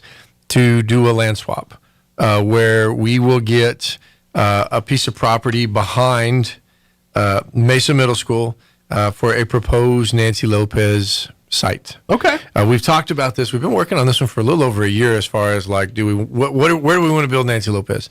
Do we want to do it on that site, or do we want to do it at a different site where we might have some more land? And let's face it, there's a lot of variables that go into that. So when people think, well, how hard is that decision? And it's like, well, it's all about districting and moving kids, and how is that going to affect the boundary of the East Coast? So it's a lot of moving parts there. So you really had, that's why it's been taking this long. Just, all right, is this the right move? It's historic. Yeah. I mean, that building has been there for quite a while. And that's another thing too, yeah. And as a community, Roswell in general has established and wants to continue with neighborhood schools. Mm-hmm. So even though you're going to move it across the street and down the block, that's still going to impact. And so you had to look at that. We felt we have a really good opportunity working with the state police, where they're looking to take over the building. Okay. And just curious if they said what they want to do with it, or they want to use it as a training facility. Oh, nice. Okay. One of a kind. A school in another way of one of a kind facility that they can use throughout the state for having law enforcement come in here and actually train. Good. And so we're well on board with that. It's not going to be immediate so first and foremost, the board has to approve the other site.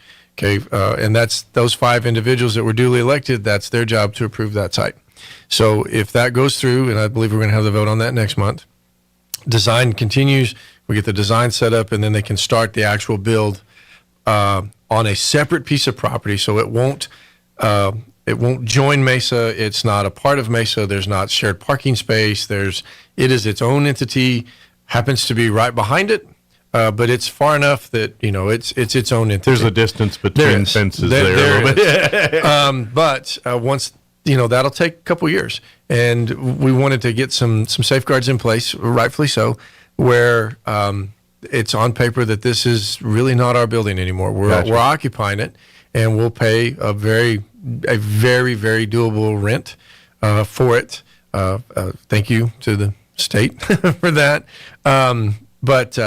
That it's I think it's a good faith agreement all the way around. I think so. It sounds like it. And not to mention, I don't care. You live in that neighborhood. You've got now more law enforcement presence and stuff down the road eventually. And I don't think anybody complains about that. No, I tell you what, we have law enforcement here in Roswell that'll train in our buildings so that they have an idea of what's going on in the buildings. But to actually be able to set up a site where you could do different things, and they might be able to come in and establish, that it's their building. It will be their building. It will still be furnished. So this will be. I imagine they can do school entries, exits, and things. And so if they need to get into things that are a little bit more noisy, or they don't want to interrupt a school with, then they can do it there. Day, night, during the school year, during the summer, it's theirs. Sure. So that came up. The board did approve that for us to go forward with that. And again, we'll have a continuation of that probably next month, where the board gets to vote and make it official as to the site. I like that. I like it. I think, and I love the basically the repurposing of the old facility and how it's going to have a new life and do and who knows, could be saving lives down the road someday. Well, that's the hope. And we actually talked a little bit about this, and I have some friends in some other states, and I don't know if this exists anywhere. I love the concept. It's a great idea. It is, and I don't know exactly who came up with it, but hats off to them. Hope they got a raise for that one. I don't. None of my crew argued against it, but I wish we could take some credit for that. But so the calendar was another big issue that came up last night, and it wasn't a point of contention. It's just we had 4 different calendars that we took last month to just for an informational item to the board that said, hey, this is what went out to the principals. I asked the principals for some feedback from the staff.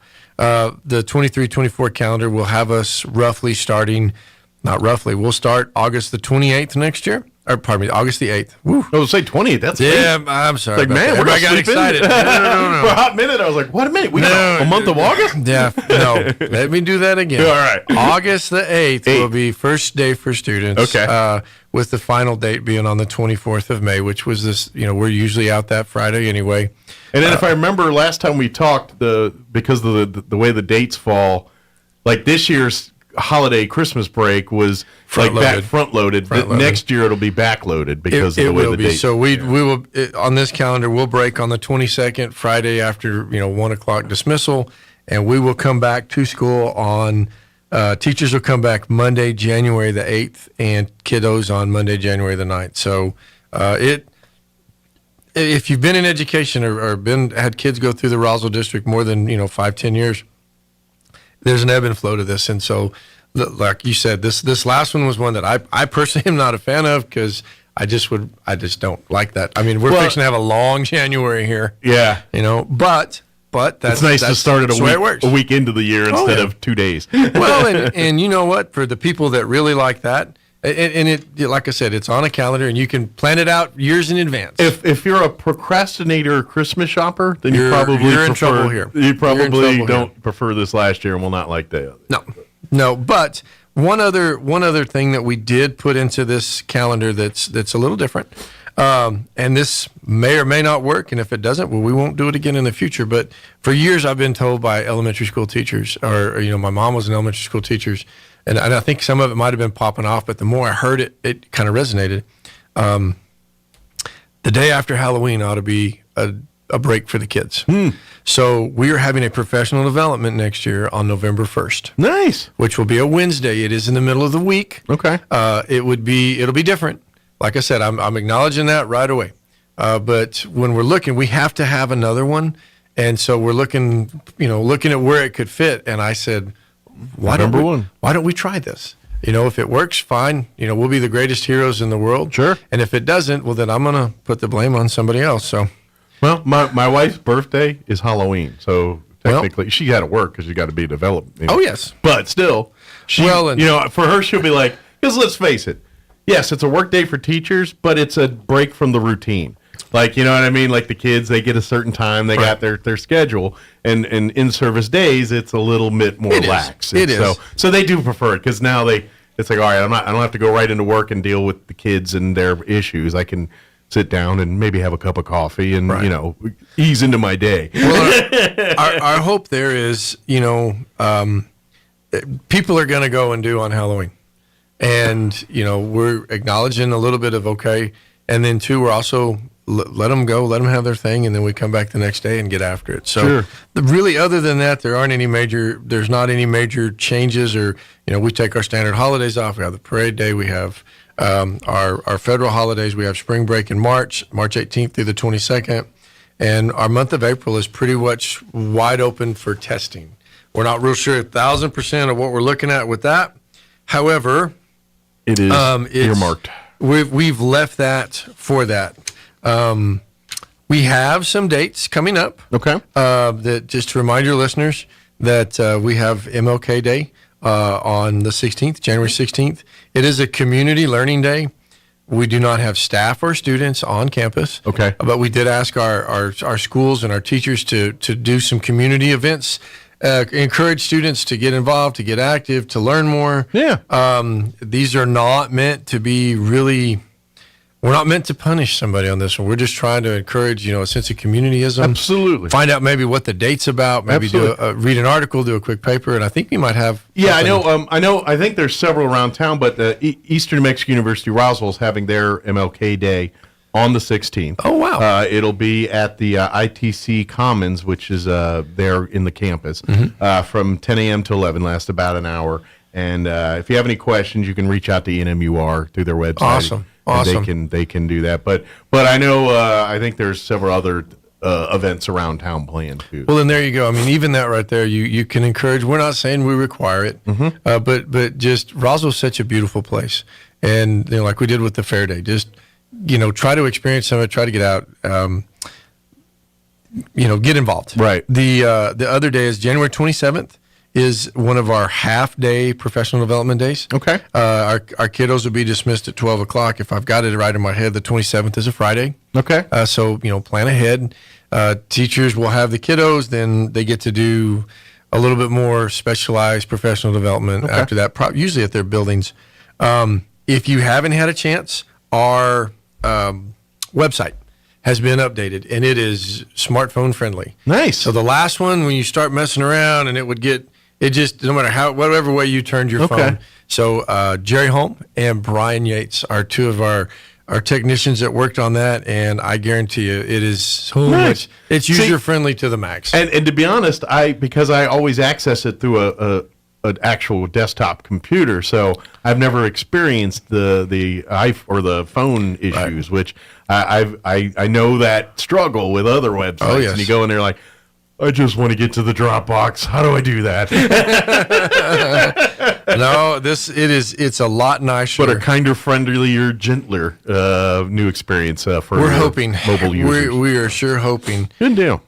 We have our spring sports begin. First official day for spring sports is January the 30th. It's hot and heavy in basketball right now. I tell you what, yeah, exactly. Our winter sports are our basketball, our wrestling, and I really want to say a huge thank you to the crew with KSVPTV.com. Those guys in there do amazing work. Oh my work, gosh! So we had Goddard Holiday Girls Basketball Tournament. You had the Pocorn Tournament.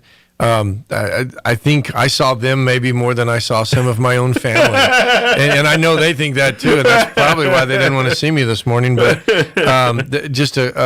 it was so nice to be able to walk through some of those teams. We had some teams from Farmington or Kirkland Central, and say, hey, your people back home, they do know that they can watch this, and they're like, well, what do you mean? And so then we'd give them the website, and they're like, well, how much is it? And we're like, it's free. Yeah, they're used to ProView up there. Then they're used to it not working. Yeah. So hats off. And again, we were talking before I came in here, and I said labor of love, and it really is. It is. I mean, maybe Absolutely. a job, but it's still a labor of love because it's not near worth what it's worth to us. And I'll be honest, I've seen these guys and they've had them long days, but then you get moments where some families like, so thank you, or you'll get a grandma or grandpa like, oh, thank you for letting us be able to watch our grandchild play, and then you're like, all right, then victory. That was worth it. Then. I'll tell you what. So I know a guy that had a meeting last night that was not able to watch his daughter play in the game, and I think if I talked to him this morning, he was watching it. And here's a guy. And so it's nice. Sure. You don't have to call and Just say, hey, don't cheer in the middle of a good moment there in the middle of the meeting. That might get you in trouble.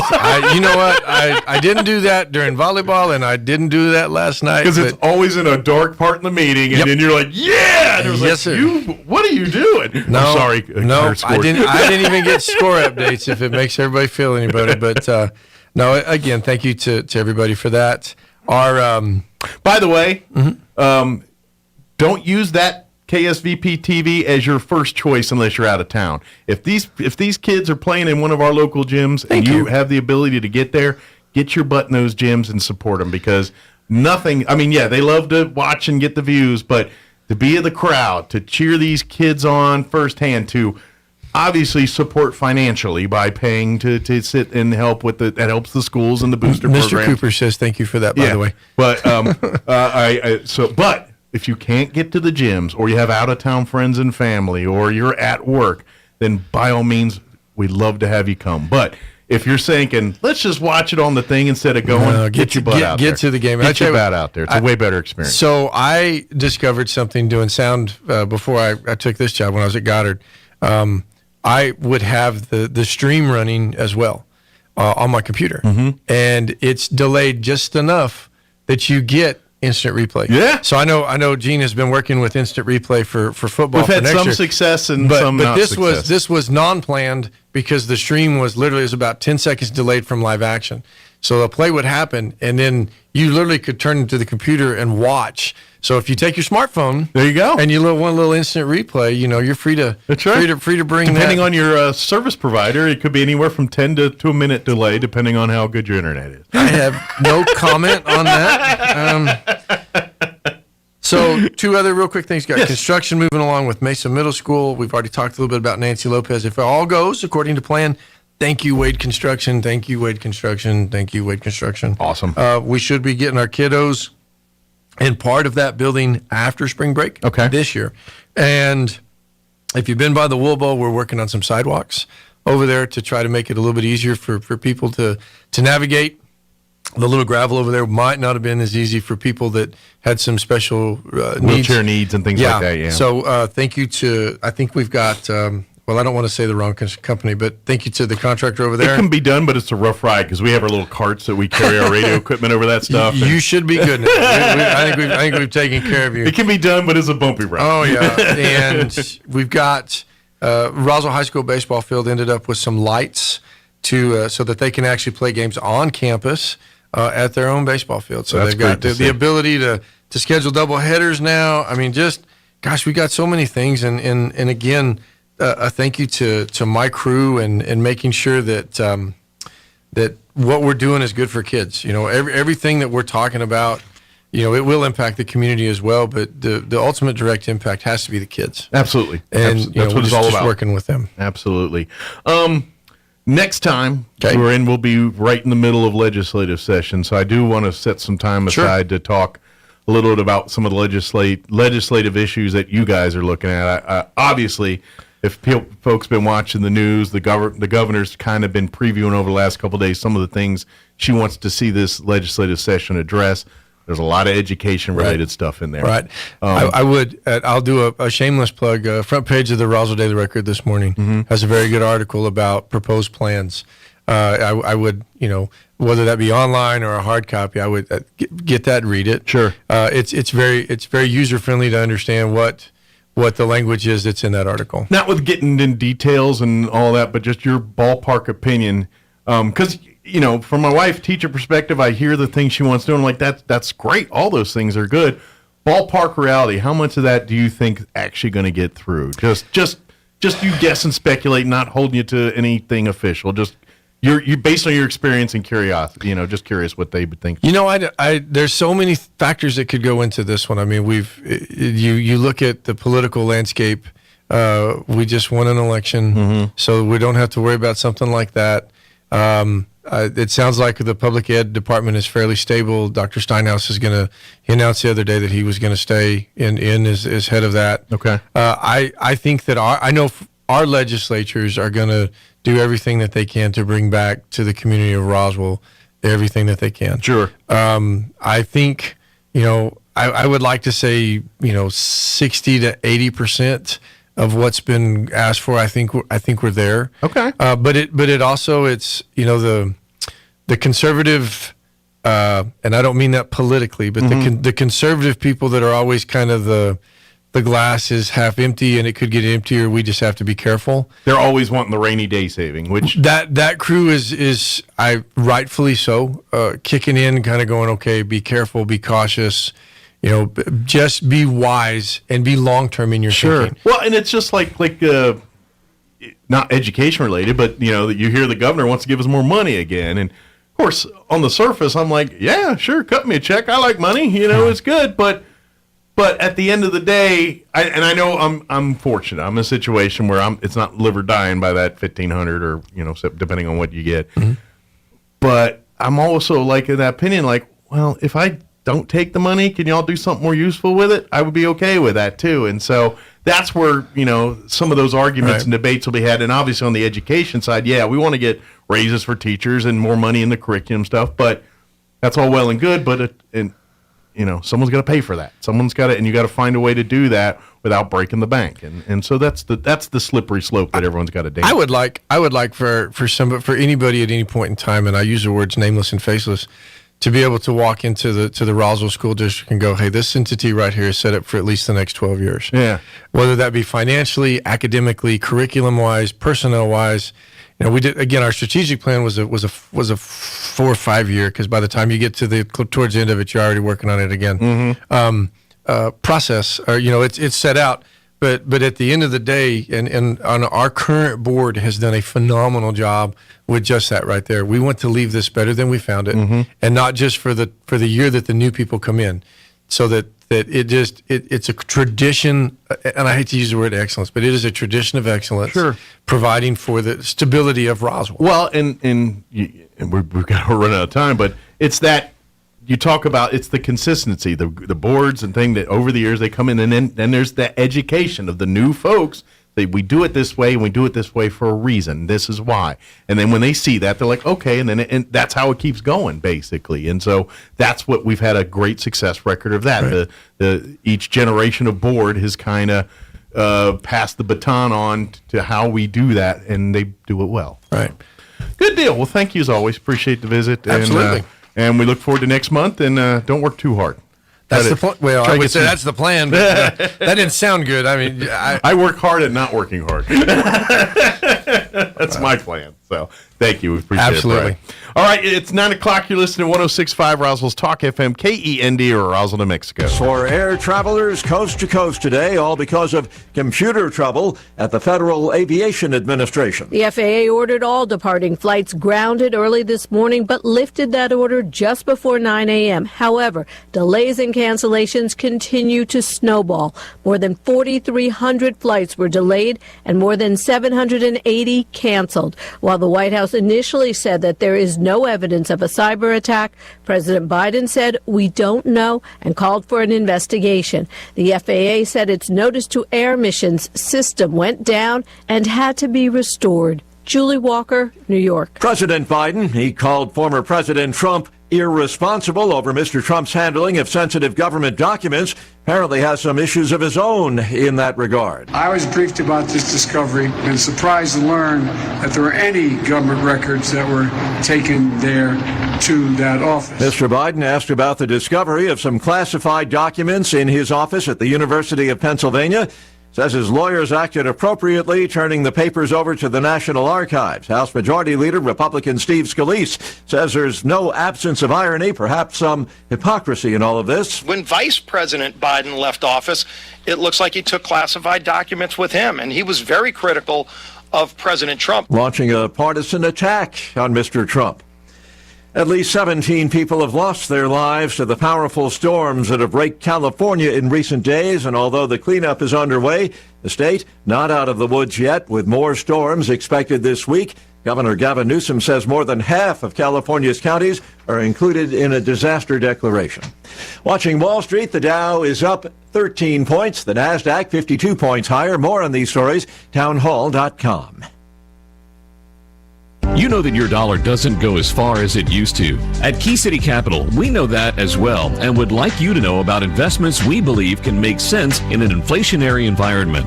For more details, check us out at keycitycapital.com. Key City offers passive investments in cash-flowing real estate that can help offer a hedge against inflation and stock market volatility. When prices rise, more couples and families further delay home ownership. Key City Capital owns thousands of rental units with attractive prospects for income and appreciation as more and more renters apply to live in their communities. Let the team at Key City Capital grow your wealth and diversify your investment portfolio. Connect with them today at keycitycapital.com or call 817-912-1569, 817-912-1569. Again, that's keycitycapital.com or call 817-912-1569, 817-912-1569.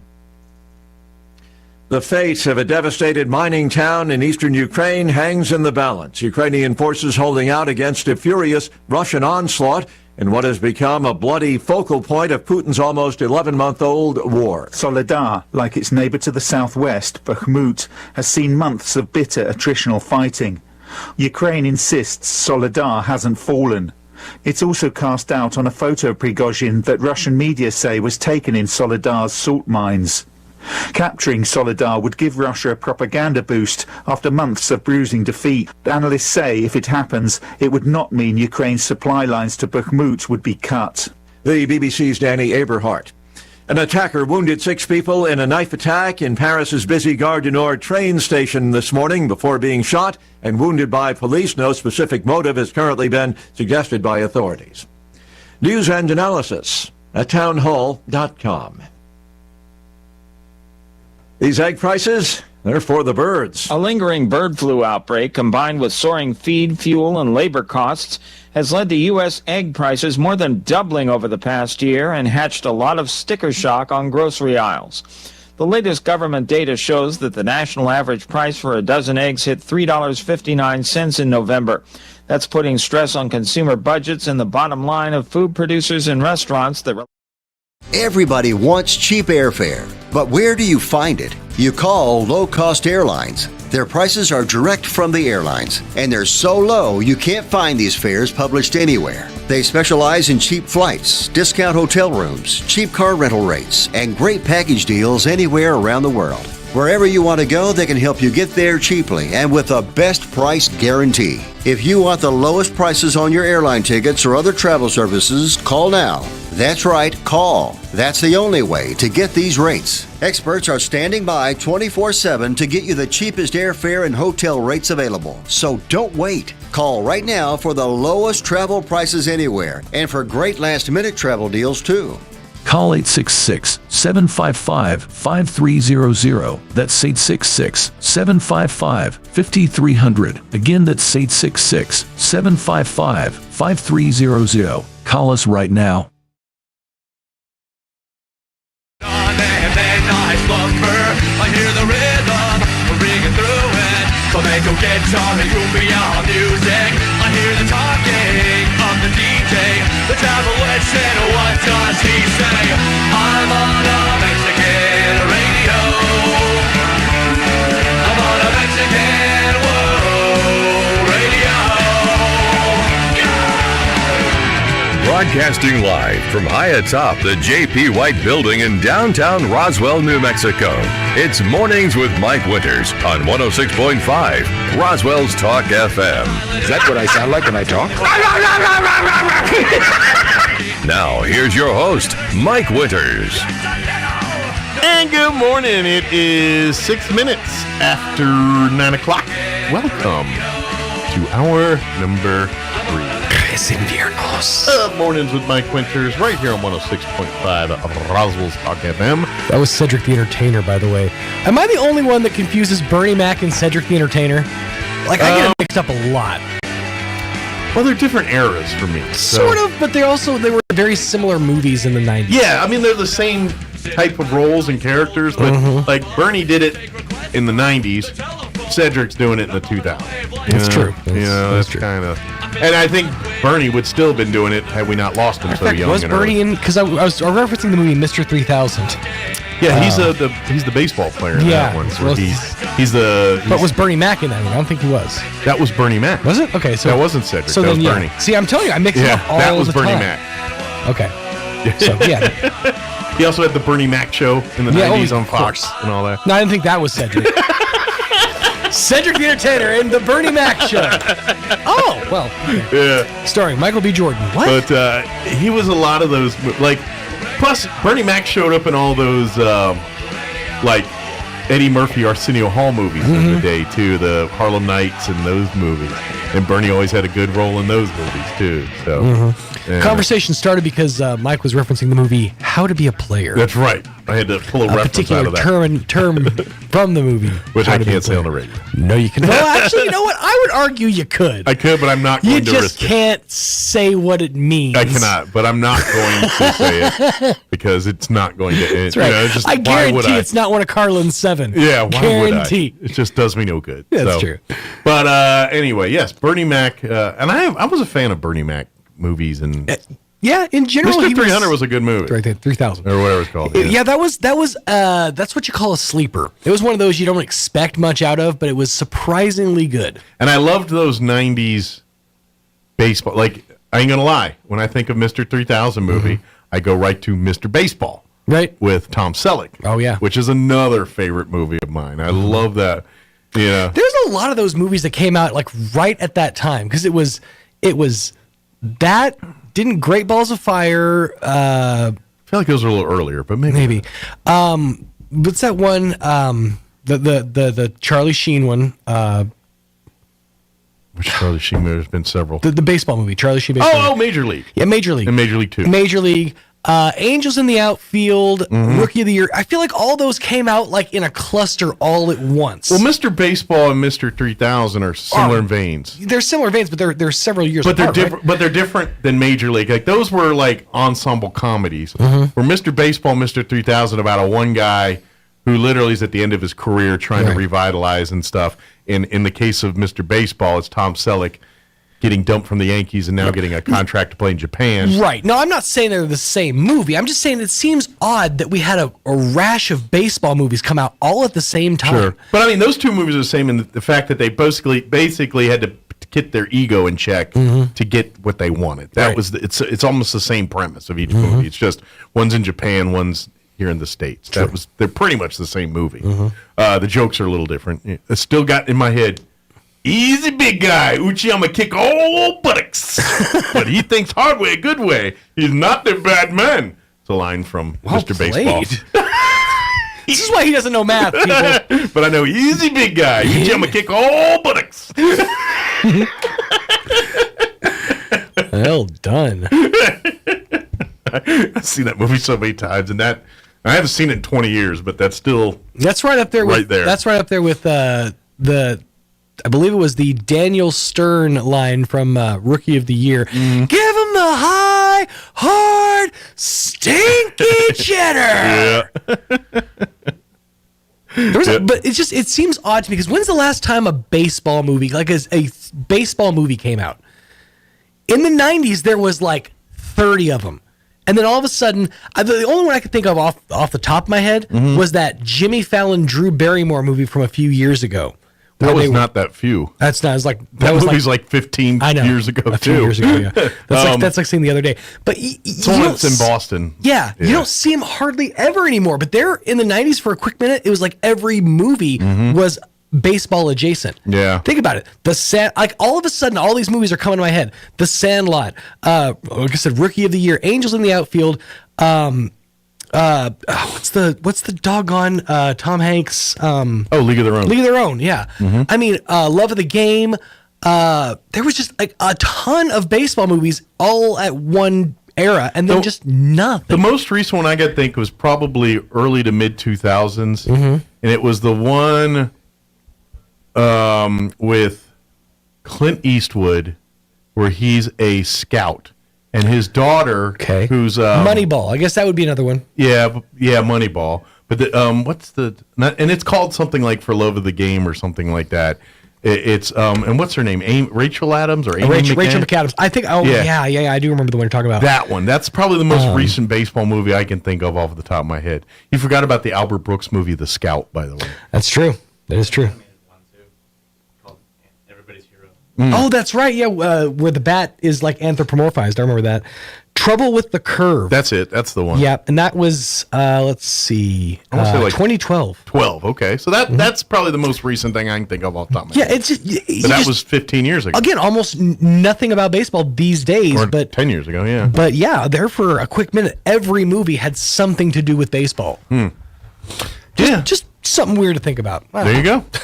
We got to get our interview going, so I better do that. Now I'm like thinking, I'm going to be looking for now, and I'm talking and that might be they're out there, but because there's so many platforms, they don't get on people's radar.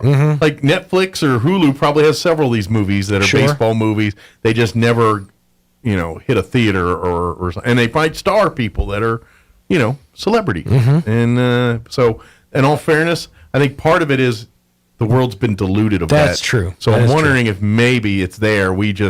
It's not on our radar because there's so many different places to look now. So anyway, this is the thought. 13 minutes after 9 o'clock, let's get you up to date on the weather. I'm meteorologist Steve Hamilton with your Pecos Valley weather. No rain for us from that big Pacific storm system, but we will be getting gusty wind today. Maybe some blowing dust, wind gusting to 40 miles an hour, sunny, and we're in the upper 60s. Overnight will be clear and windy, dropping down to about 30 as a dry cold front moves through. It'll be cooler on Thursday, our high in the mid-50s, still breezy and sunny, low 60s and sunny Friday. That's your latest forecast. I'm meteorologist Steve Hamilton. Thank you, Steve. Currently 55 degrees here in Roswell. Humidity is at 29%. Winds currently out of the south at 10 miles per hour. For today, we do have a wind advisory in effect right now. That will remain in effect through 6 p.m. Also in effect right now is the red flag warning. That will remain in effect through 7 p.m. Why are these, you ask? Because it's going to be windy today. Areas of blowing dust after 11 a.m., mostly sunny, 67 for a high. Winds out of the west, 15 to 20 this morning. Later today, those winds will increase 25 to 30, gusting as high as 45 miles per hour. Tonight, mostly clear, overnight low of 31. The term blustery being used with a northwest wind, 20 to 25 miles per hour. Winds will drop down 10 to 15 after midnight tonight. Sunny Thursday, high of 58 tomorrow, so a little cooler. Winds will be out of the north 5 to 10. Friday, mostly sunny and 63. Southwest winds 5 to 10. And then mostly pleasant for the weekend. Partly cloudy, 69 for a high on Saturday. And then breezy, partly cloudy, and 65 on Sunday. All right, it is 14 minutes after 9. We're going to take a 2.5-minute commercial break, and then we're going to play our interview we had Monday. We had Matt Bristol Law Office, join us for his monthly visit. Always talking sage advice, talking about financial planning and wills and all that stuff. So we're going to play that interview for you here in just a few. Don't go away. Hi, I'm Dr. Keon at Carabelli Dental. Same-day smiles are what we do. My passion is helping patients chew, talk, and live with confidence. That's why I'm one of the few doctors in the U.S. who can create beautiful same-day smiles with the latest digital implant technology. This procedure is life-changing. Just ask Sean. Hi, I'm Sean. I've been that voice that you've heard on the radio for most of my life, but I'm also a dad to 2 amazing kids. I've had a million reasons to smile, but in all my old pictures, I was never smiling.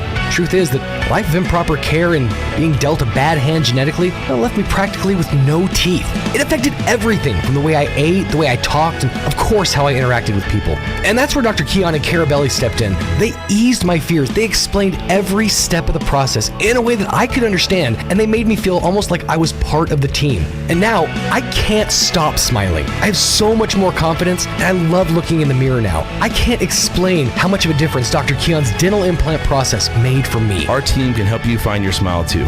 Come see us at Carabelli Dental, 575-622-4455. Oasis Computers has been Roswell's trusted source for home and small business computers for over 30 years, and they continue to be your best resource for computer repairs, operating system upgrades, web root managed, antivirus, special orders, and more. Oasis Computers is now open from 8 to 1, Monday through Friday to better serve you. Service calls by appointments and after-hour appointments are available too. Stop by Oasis Computers at 1703 North Garden or call or text 575-625-9141 for even faster service. Eastern New Mexico University in Portales is proud to offer potential students the opportunity to attend ENMU tuition-free with the New Mexico Opportunity Scholarship.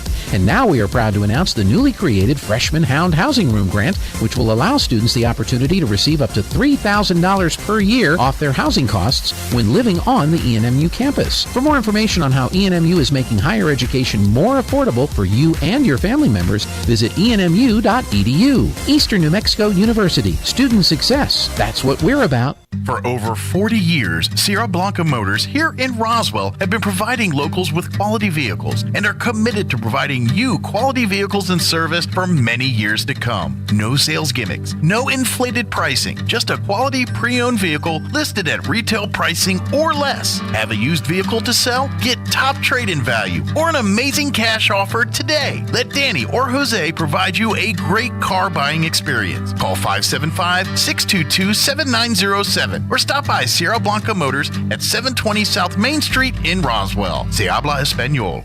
If you're missing a tooth or several teeth, a dental implant may be the ultimate solution. Implants look and feel so much like real teeth that you probably forget you have an implant. Maupin & Brown Dentistry is one of New Mexico's most experienced implant providers, with literally thousands of implant patients who are absolutely delighted with the results. Call Maupin & Brown today for an evaluation. You'll be surprised how affordable implants can be. Maupin & Brown, your choice for experienced, state-of-the-art dentistry. Here's a Mornings with Mike Winters fun fact. 47.2% of all statistics are made up on the spot. Is this true? I'd say chances are about 50%. Here's Mike Winters. And good morning. It is 22 minutes after 7 o'clock, and joining us in studio this morning, Matt Bristol from Bristol Law Office. Good morning, Matt. Morning, Mike. How you doing? Doing great. Happy 2023 to you. Well, Happy New Year. Yeah. And gosh, it can't be as bad as last year, right? We hope. Every time I hear that, I always, right in my back of my head, I'm always hearing the hold my beer. So yeah. Never say never in my world here, but because we were probably saying like 2020s or and all right, let's see what's, next couple years ain't fared any better. So, but at least we could say 2023, we feel like, all right, new chance, new beginnings, new, and that's kind of like what we talked about last month. Mm-hmm. Was we, using the holidays and this time as which is always a good advice. And if you didn't do it this time, then maybe plan the first part of 2023 to do this. But sit down with your family, especially if you're kind of the monarch of the family and the one that's and one that, has the estate planning with all, yep. And you have the kids and the family and everything else, and you don't have a plan in place or you haven't updated that plan in recent years, then it's time to A, get it updated, and B, put everyone on the same page so they know what to do in the event you have to start executing some of the things in the will and all that stuff. Oh, absolutely. Yeah, just this past October, they made a rule for attorneys is that when attorneys have to have a written succession, they call it a succession plan, but it's really how to shut down the office in case something happens to you. Okay. But it has to be in writing. You share it with the staff.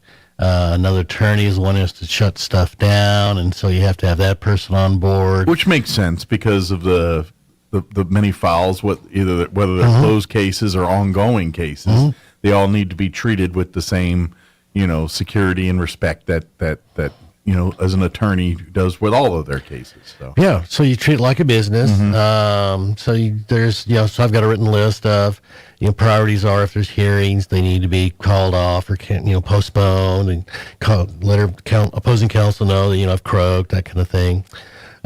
Make sure the staff gets paid, shut down the website, no to the state bar. Got this whole long list of I think staff things. made sure that part of the checklist got Staff taken. voted that real high on priority. Make sure staff gets paid. Yeah. Put that right up there.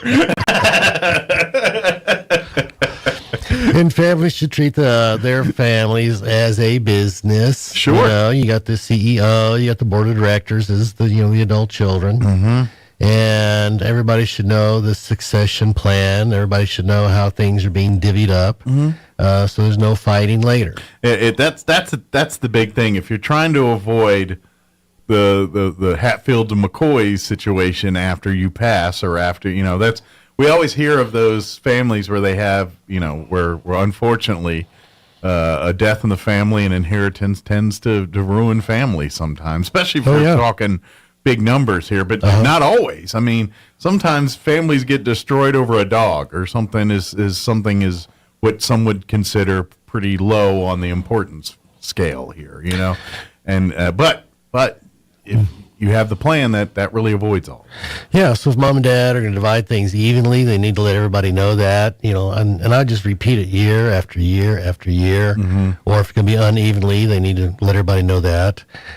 So even if there's a child that mom and dad kind of doted on and helped support and given money to their whole adult life, and if mom and dad are still going to split everything equally after that, then they need to tell everybody. So there's none of this, well, that's not what dad told me in the private conversation 12 years ago. Yeah, unfortunately that's how those little family squabbles start and can escalate and evolve into something much bigger if not dealt with. So. Well, and if you think about it, so Mike's folks say, okay, we're going to divide everything evenly among the 12 kids, and so now Mike's thinking, 1/12 of nothing's pretty much nothing, but at least you can start preparing for it. Now you know how much or how little you're going to get. At least you can start preparing for it ahead of time. And to be honest, it gives the other siblings a plan too. Like maybe the family, mom and dad or whomever, have decided, yes, we're dividing it equally those 12 ways, but maybe as a family, the kids all together talking, it's like, look, young Bobby needs it more than Ted does, and Sue is, and so they may come up with their own little plan afterward and say, all right, we're all going to take our 12th, and I'm going to give my 12th to Bobby because Bobby's not doing as well. I mean, but that gives them a chance to kind of amicably work their own end if they're thinking, all right, I appreciate what mom and dad are doing, but I'm okay. Let's help out younger sister Sue or older brother Bob, whatever. Well, what if there's a young one of the younger children typically stay home and take care of mom and dad for the last 5, 6, 7, 8 years of their lives, and so mom and dad decided to leave the house to that one child. Sure. Well, at least tell everybody what the plan is. Yeah, it's like, hey, look, this this sibling's been taking care of me and stuff, therefore we're going to bequeath him the house. And that kind of stuff happens all the time. And, yes. And most families, if you talk about it and deal with it, they're pretty cool with it. And if you're a family that communicates and is pretty socially, get along and things like Somewhat, that. Yeah. I mean, it's only when people hide and intentionally or unintentionally pull the wool over family members' eyes is where problems occur. Or failure to communicate. Yeah. Mom and dad don't communicate well. Yeah. Or they refuse to answer the question. Sure. Or they don't put it in writing. Hello, if you don't have it written well, it ain't going to happen. Yeah, especially in the state of New Mexico, and videos don't like. I'm sure you run across every day where someone took a FaceTime video of Aunt Sue or Uncle Bob, and Bob's in there talking about he's going to leave his motorcycle to this person and that to this person, and And none of that's going to hold up in court. That's not going to hold it. Handwritten wills don't work in New Mexico, so it's got to be a typed-in document. And you've said this before, but the reason for that is to prevent any last-minute coercion, or because if it's a handwritten note, who's to say there's not a gun to that person's head saying exactly change your will, right? And with a handwritten note. Or that there's not someone on the other side of that video with a gun to your head saying, no, we're going to change it right now. Yep. All your stuff's going to me. Let's face it, most times that's not what's going on, but sometimes it is. But when you have an actual lawyer prepared will that's been typed out, signed, witnessed by 100 people, and done all the things we've all, that's gone through the will process, that's a little bit lengthy of a process to make that official. But that's what makes it official, and that way that it prevents any coercion or under duress decisions, any of that kind of stuff. So that's why your little FaceTime video of Grandma talking about leaving what her last assets to anybody is not a now. That might be a great conversation for your family to have. Is there some influx on who gets what and all that, and say, well, Grandma left this video and family wants to talk about it and say, obviously, that Grandma's not under duress here, and y'all want to do that for your own personal thing. But in the eyes of the law, and whatever's on the will is what's going to be carried out. That's right, and that's good for the person making the wills because this is going to be enforceable. This is how things are going to happen. The people you want to get certain things are going to get them because you've done the will correctly. And that's the only. And yes, you're right. 9 times out of 10, the video is probably legit and real, but that's not acceptable because there's so many ways to manipulate that and alter or not make it appear as real intentions when it truly isn't. So whereas signed, notarized, witnessed, the whole preparation, there's really no chance for the kind of stuff we're talking about to happen when it's done that way. Well, especially in a second marriage, wills are so important. Estate planning is so important.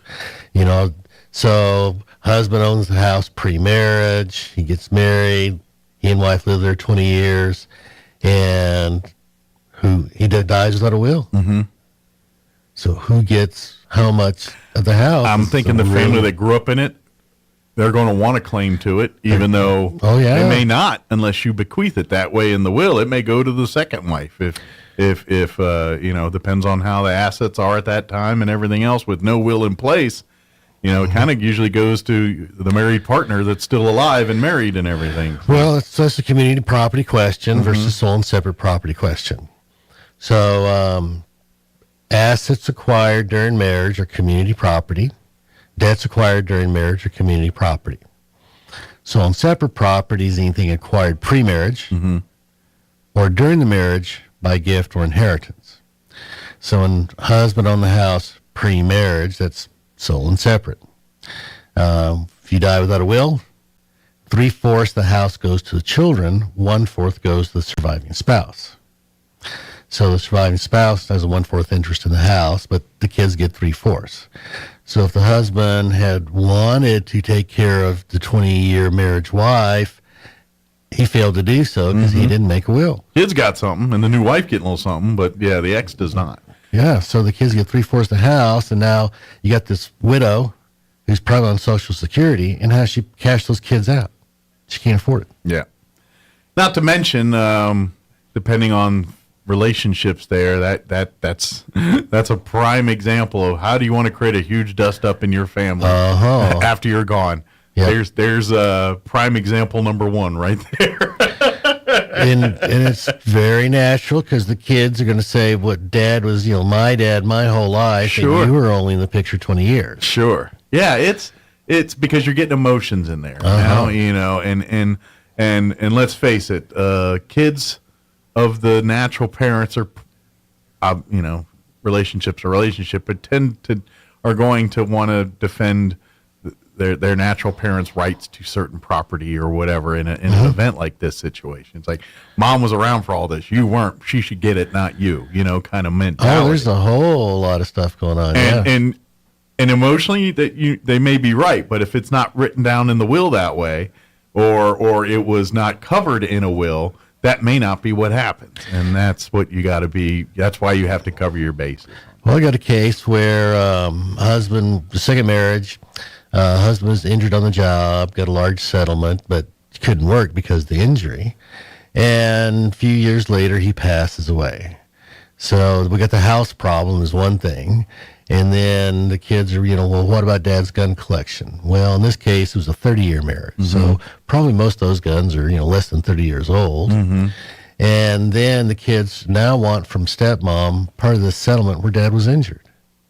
And it's like they have absolutely no claim to that stuff, but just whether it's anger or greed or misconception. Where can I hurt the most? Yeah. Oh gosh, they just It's not about the money. It's about the reaction they're going to get from coming after that. Yeah. So it's just weird stuff goes on, and you got to make plans, folks. Scorn family is one of the worst battles that you can try to get out of or overcome or try to resolve because there's so much emotion involved and let's face it, the egregious things that are done hurt much more when it's family doing it versus someone you barely know. You know what I mean? And it just creates deeper scars, deeper emotions, and ultimately bad breakups and bad fights. Well, I had a case where second marriage, they got married 35 years ago, and husband's kids disliked stepmom so much they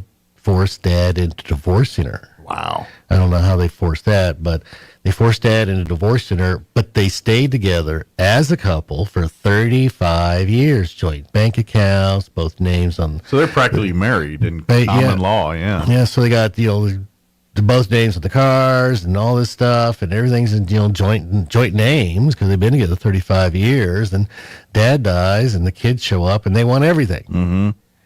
It's like, well, dad worked a minimum wage, and stepmom actually had a ranch and used the cattle from the ranch to buy all this stuff. So yeah, he ain't getting jacked. Yeah, no kidding. But it was just this huge, ugly fight. And the fact that it went down the way it went down initially probably cemented that one for all of time. There, stepmom wasn't giving up anything. Oh no! Remember 30 years ago when you ousted me? Mm-hmm. Payback is a dish best served cold sometimes, and that was a very cold one, but very brutal. So. Yeah.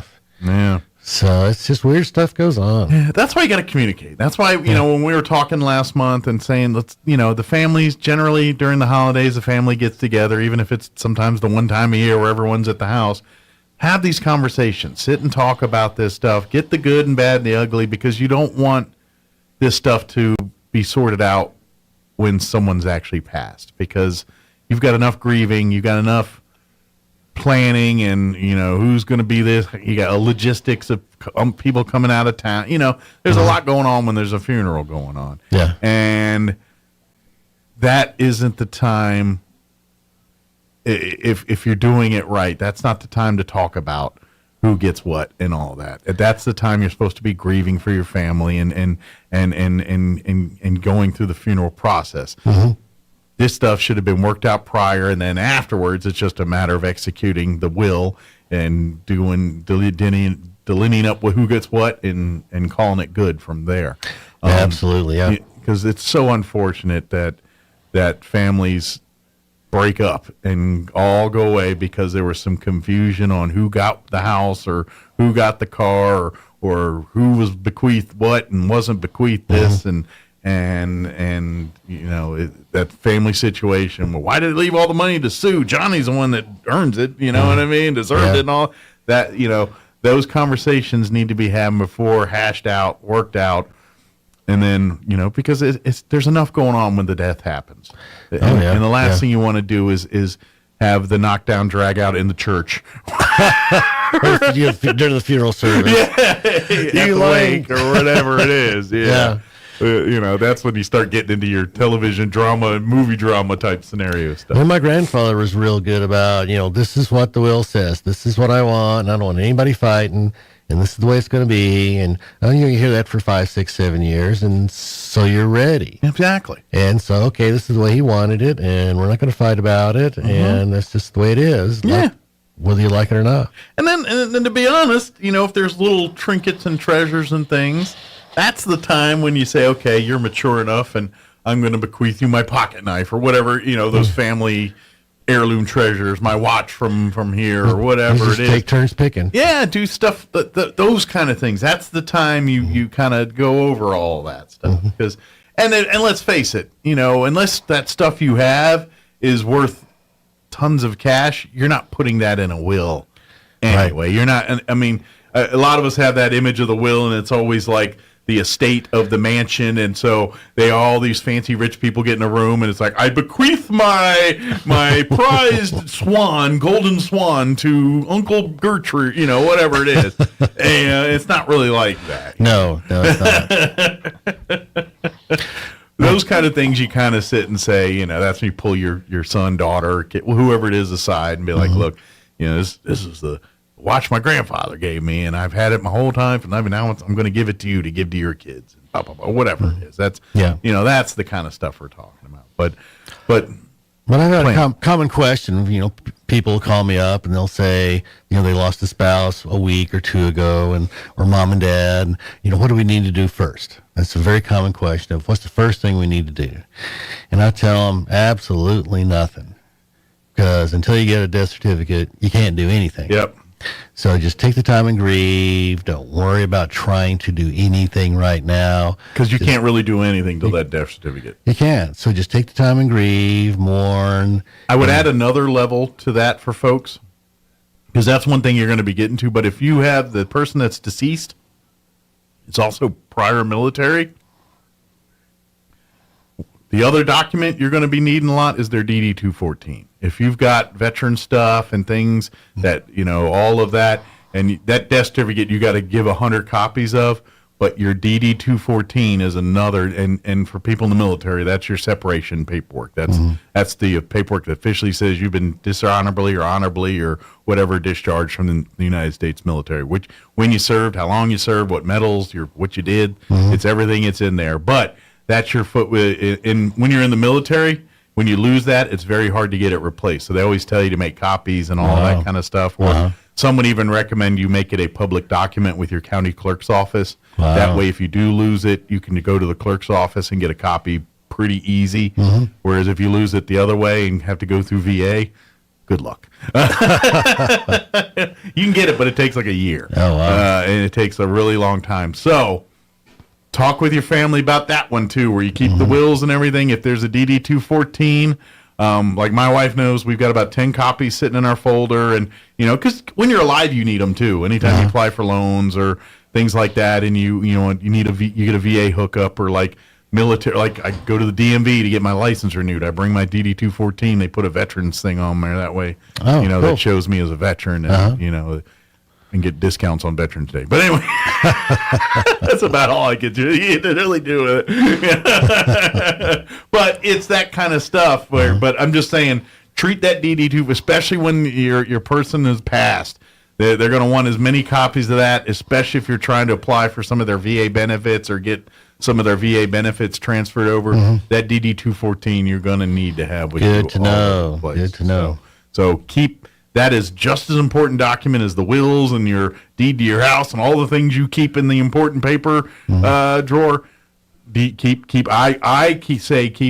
a dozen copies there, and then I would take your original and keep it off site. Get a safety deposit box someplace, like we've talked about this before. Yeah, safe deposit box. And keep those documents, maybe the original copy of your will, the things like that, keep that there. That way, in case your house burns down or something, exactly, there's an off-site location for this stuff. Right.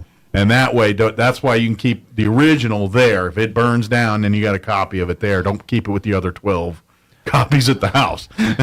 Yeah, the safe deposit box should have the DD-214, your original wills, powers of attorney, car titles, birth certificates, family heirlooms, you should throw in some kind of evidence of who's the car insurance with, who's the house insurance with. So it doesn't have to be a 3-ring folder with tabs and an index. Unless you just like doing that kind of stuff. Unless you like doing that kind of my stuff. wife would do that because she's a teacher and everything comes in a packet. Well, there you go. Yeah. So if she loves that kind of stuff, or you love that kind of stuff, or your stuff is complicated enough where you need that. Sure, a little organization.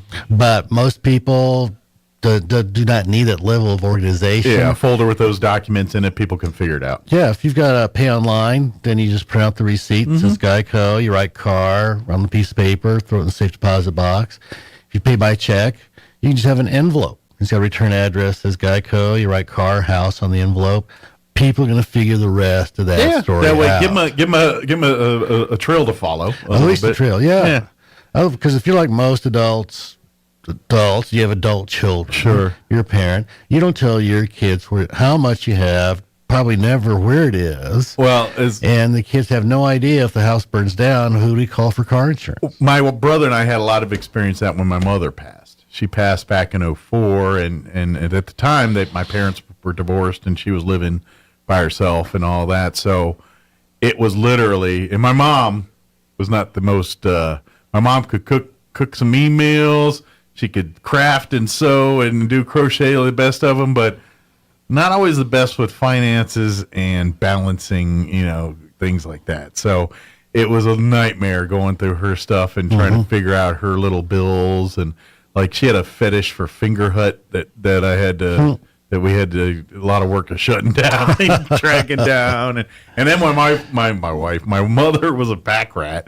So there was literally a 2-bedroom house that was packed to the rafters of just stuff. Oh, wow. So it was, but yes, trust me, speaking from experience, the more information you leave for that stuff, the much easier it is for your family to either shut down bills that need to be paid or pay the ones that need to be paid, or doing, ones you're on hook for versus the ones you're off the hook for. Or in your instance, you give a copy of your will to your brother. Says, well, if my wife and I both passed, then okay, you get my stuff. And so you and your wife both pass, your brother pulls out the will and says, and I'll leave my brother my retirement. It's like, what does that mean? What does that mean? Where's that? Yeah. Where do I find that? Is that a treasure trove, or is this a concept that never actually got off the ground? What are we talking here? Yeah. So who does he call first? Yeah. Leave the guy a trail of crumbs. Exactly. Give him a clue. Yeah. Gee, Fidelity 401k, Vanguard through my employment or something. Yeah. Give the guy a clue. Absolutely. Yeah. It's just that's. And this is what we talked about earlier. Have this plan, and then use the holidays, because typically it's time when all family together on dispersing the plan in the event of. Right. It's not a fun conversation. No one wants to talk about, hey, when I die, this is how you do it. But you will save so much hassle, headache, and heartache by doing it this way when that time comes. And encourage your adult children to do the same thing with their families. Absolutely. Set the example. Do it with your own, and tell your kids. When you start establishing your own families and lives here, you have the same conversation here, and you tell them, you know everything about me. Your kids, when they're of appropriate age, should also know everything about you. And, obviously your spouse and everybody else should be on that page as it's being happen. Absolutely. Yep. When it comes to your estate planning, your partner's your partner. When you get married, that's the reason you're married. All those kind of decisions they make as one now. And that's where you have to be on the same page. Yeah, and if you're a young adult, you have minor children, and most young adults say, well, I don't have anything. I don't really need a will. Well, you need a will to name a testamentary guardian for your minor children. That's hugely important, because without naming them in a will, who's going to raise those kids, now you got this big potential fight of people, no, I want the kids, no, I want the kids. So you got the grandparents pulling back and forth, or maybe you got an uncle, or you got your wife's brother who drinks beer all day, wants to raise the kids because he wants the Social Security money that they're going to get. And not to mention, just a huge mess. Because of the world we live in, and and I'm not trying to say this to be just, but what I'm saying is not every family scenario is the same. Husband, wife, 2 kids. What I mean by that is a lot of times there are families with a mother who's got 4 kids, 5 kids, and there's 3 different dads in the picture. That's when you really have to be on your A game when it comes to this stuff, because each kid might, when you die, depending on the other dads, they may want the kids or may not. I mean, it really, depending on each scenario. I know, granted, some of those scenarios, a lot of time there's an abandoned kid in there, and so probably not much dibs on that kid after, from the other parent here. But you've got to really have that plan in place, especially if there's multiple kids and multiple sets of grandparents and multiple, mom or dads to go. If you don't have a plan in place, I guarantee there will be some kind of dispute after you're gone. Oh, absolutely. If those kids are still below, adult age. And do you really want those kids split up? Yeah. And, parceled out? My sister-in-law very much that now, they had 5 kids, but there was different. Now 2 of the kids, they never see no more. Because they're different daddy, and he's taking them this way, and the other kids. So it's really sad that that they're in that scenario now, because they were a happy little family. Mom dies of cancer in her young. Yeah. And now we got 5 kids with 3 different dads in 3 different directions. It's a shame. It's a shame. It is. It's sad to see. So, yeah. Anyway, that's the talk we're talking about. Plan for that. So when these bad, unexpected deaths happen, you've got at least a plan in place, right? To get the people that need to move forward a place to do that. Get that succession plan in place. Yeah, absolutely. We got a few minutes here if you got time for our fact or fiction and all that good stuff too. Yeah, actually, I spent the weekend getting organized. I wasn't so much resolution thing, but I kind of got the next kind of a year laid out, year planning, cleaning kind of thing, Yeah, because for the audience, sometimes Mike and I get together and we work out these shows, and sometimes we kind of show up and wing it. Yeah, wing it. So I kind of got organized with an outline. That if we want to use the outline, we got it. If something else comes up, then we go with it. And it just what wild hair happens on my head in that particular morning. I'm sorry. Whatever. Could be either way. Yeah. Could be either way. Yeah. Let's see, what time is it? It's we have plenty of time. Yeah. So, we can do 2. So, okay. On a cactus. Yes. So let's the prickly pear cactus. What's the leaf and what's the stem? What part of the plant is the leaf and what part of the plant is the stem? See, logic would dictate to me that the leaf would be like the paddle, but I imagine it's not. Correct. It's not. I mean, if you were trying to take a tree and then you look at a cactus next to each other, one would say, okay, if those are the leaves on this tree, then I would think the paddles are. But I'm guessing they're not because, let's face it, too, you grab a leaf and there's not a lot of nourishment in the leaf. You grab that paddle and there's all kinds of stuff going on there. So what happened, thousands and thousands of years ago is these plants lived in environments that had more water. Right. So it wasn't a problem. But slowly over time, these environments would become drier and drier. So to prevent water loss, the leaves formed a wax coating on the top. And so that would have less moisture loss. Okay. And as the climate continued to get drier, the leaves began to curl under a little bit to try and prevent water loss from underneath the leaf. And then they wanted to store water, so they used the stems to store water during the dry periods. And the leaf curled and got waxy and curled and got waxy until it became a thorn. Interesting. And so the thorn is actually the leaf of the plant. So it was just evolving to its climate to survive. To survive.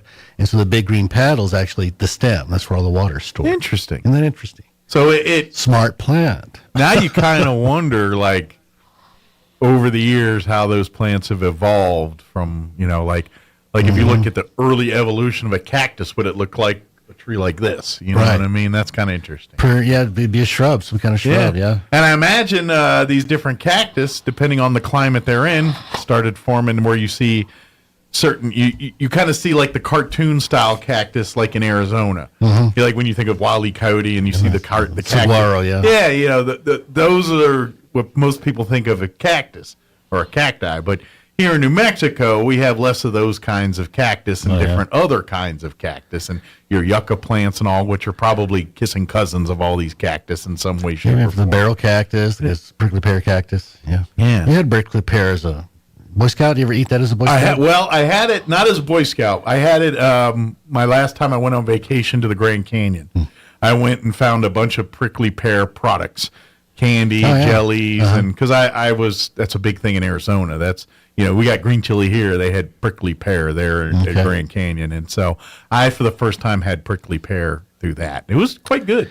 It is. It is good. If you eat it wild, be very careful. Yeah, I've never had it wild. I've had it professionally processed Yes. and Much safer. Much safer. Yeah, kind of like huckleberry, which is certain regions too. So in ancient Rome, you know, they built things with marble, and in Greece.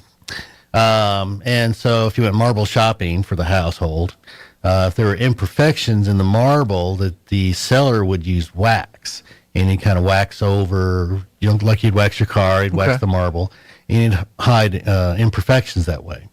And so the word for wax was cero. That was the word for wax. Okay. So if you wanted the real deal marble that wouldn't hide imperfections, it was sincero, without wax. Okay. So that's where we get the word sincere. Interesting. Is, you know, it's just the true, real deal. Is being sincere. So it's without wax. And so 2,000 years later, you know, we're using the same word. I find that just, that is how do those interesting. words survive? I think Yeah, that's it amazing. is interesting how that evolves. too. Yeah. So quick note: next time you're marble shopping, ask for sincere marble. Well, actually, one of my grandfathers was from Greece. Okay. And he didn't talk much about the old country, but his brother did, Uncle Harry. And so he'd ask Uncle Harry all these questions. And we said, well, what was the house like when you grew up as a child? And he says, the kitchen was all marble. The bathrooms were all marble. He says, we couldn't afford wood. Because it wasn't available there. It was the cheapest thing they had was marble. And that I've experienced in several things. It's just like going to Maine and you get a lobster, and it's a lot cheaper than it is when you get one here. You know, it's just because that's where you're available. You know? Believe it or not, back in colonial times, lobster was poor people food. It was common, and everybody, you know, delicacies were things like eel. Oh, interesting. But lobster was poor people food back in colonial times. Things like that. Well, in even the early 1900s, they finally passed a law. I think it may have been in Maine or some other state that says you can't feed people in the jail, the penitentiary. Yeah. You can't make them eat lobster more than 3 times a week. You hear that now, and you're like, maybe I need to do a stint. It was just so common, and that's what it was used for. It's just funny how tastes change. Yeah, I know it is. It's like, this lobster's tepid. Anyway. Well, they may have cooked it really badly too. Yeah, it's true too. Yeah, I'm not saying they may not have spent the time and dedication to properly steam those lobsters and things too. So it may have been a little functified. Oh, yeah, absolutely. Yeah. Of course, if you have any questions or need any help, advice, best thing to do when it comes to legal stuff, just give Matt's office a call or go to his website, bristoloffice.com. .net. We're .net now. Yeah, that's right. And then schedule an appointment and sit down and talk with you and ask questions. Yeah. Could be that's all it is. It could be just saying, hey, you know what? All you need to do is go to the clerk's office, fill out a few forms, and you're good to go. Yeah. Or it may be something more detailed. Complicated. And either way, he'll take you. But at least you know. Yeah. At least you know. So come in, ask questions, get information, be more informed. Yeah. Make a more informed decision. So it's bristolawoffice.net. .net. And what's the phone number? 625-5284. Very good. And call, get an appointment, and put it this way. No questions too dumb, too simplified. That's right. Ask it, and he can tell you something. If it's a simple fix, he'll be happy to tell you and do that. But if you think it's a simple fix, he may tell you, you know what, that's only one scenario of it. more than likely you're going to have to do this, this, and this, and that's where he's there to help for that. That's why we get paid for it. Yeah. Yeah.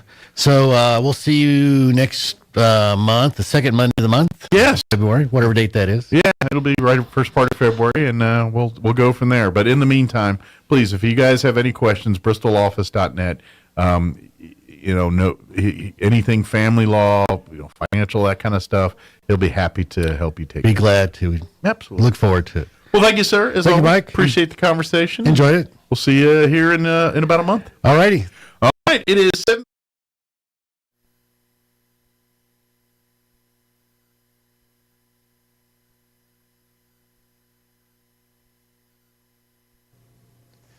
With the Wall Street Business Report, I'm Rich Thomason.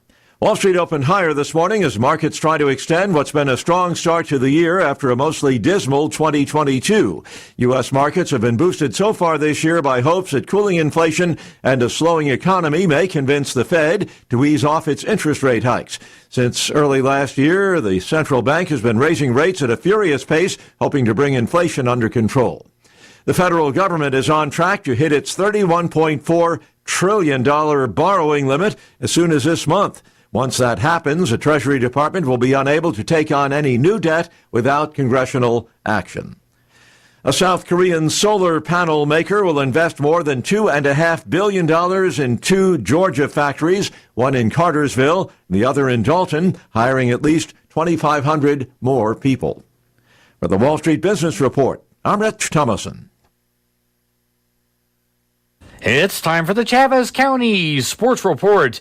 It was a boys-girls doubleheader between Goddard and Roswell last night at the Goddard Gym, and it was almost exactly the opposite results when the two schools played at the Roswell High Gym back on December the 15th. First, let's start off with the girls' game. Roswell last night defeated Goddard 37-25. Back on December 15th, Goddard won that game 39-23. Roswell's girls now 8-9 on the season. The Goddard girls are at 10-6. And then the boys' game came afterwards. Goddard was a winner in that one, 57-40. Back when the two teams played before, it was Roswell winning 51-43. So Goddard's now 7-9 on the year, and Roswell falls to 10-7 after winning 6 in a row. Goddard's now won 6 of their last 7. The Sports Report brought to you by DSI.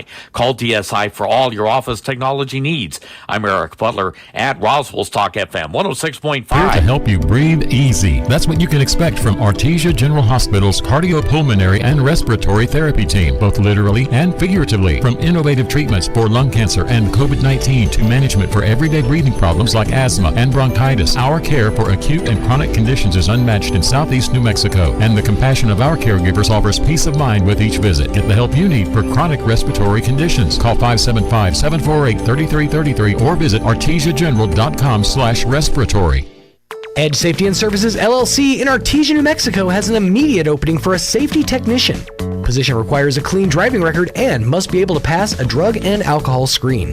Edge Safety offers great pay with IRA benefits and employer contribution towards health benefits. Please email resumes to edgecoding@yahoo.com or apply in person at 402 West Main Street inside the Edge Safety and Services facility. Edge Safety and Services LLC is an equal opportunity employer. As farmers and ranchers, we're here for each other when times get tough. We talk about the weather, the markets, and the increasing costs of getting by that make our way of life challenging. But let's also be there for each other during the struggles we don't always talk about. It's okay to open up about farm stress. You're not alone. A healthy farm or ranch is nothing without a healthy you. Find resources to start the conversation on mental health at Here to Help NM. Sponsored by the National Institute of Food and Agriculture through the New Mexico Farm and Ranch Stress Assistance Network. Here's a Mornings with Mike Winters fun fact. Did you know you share your birthday with at least 9 million other people in the world? Your birthday isn't feeling so special now, is it? Here's Mike Winters. And we're closing in on 10 o'clock. That's going to do it for us for today's show. Thank you very much for allowing us to be a part of your day. If you missed any part of the show, check it out at your leisure, ksvptv.com.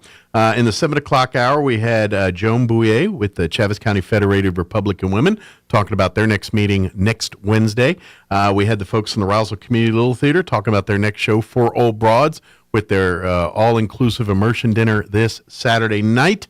check that out, roswelltheater.com.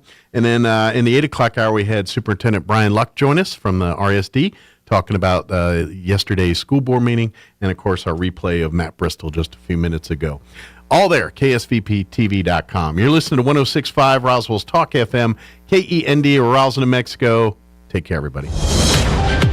Breaking news this hour from townhall.com. I'm John Scott. We're going on a cruise today, so we hope we're not delayed too long. So. Right now, we're delayed for an hour. 2 people delayed at Newark Airport say they're trying to exercise patience. But the good news is the FAA has lifted a ground stop on flights across the U.S. following that computer outage that resulted in thousands of delays and hundreds of cancellations, quickly cascading through the system at airports nationwide. Julie Walker reports. The FAA ordered all departing flights grounded early this morning, but lifted that order just before 9 a.m. However, delays and cancellations continue to snowball.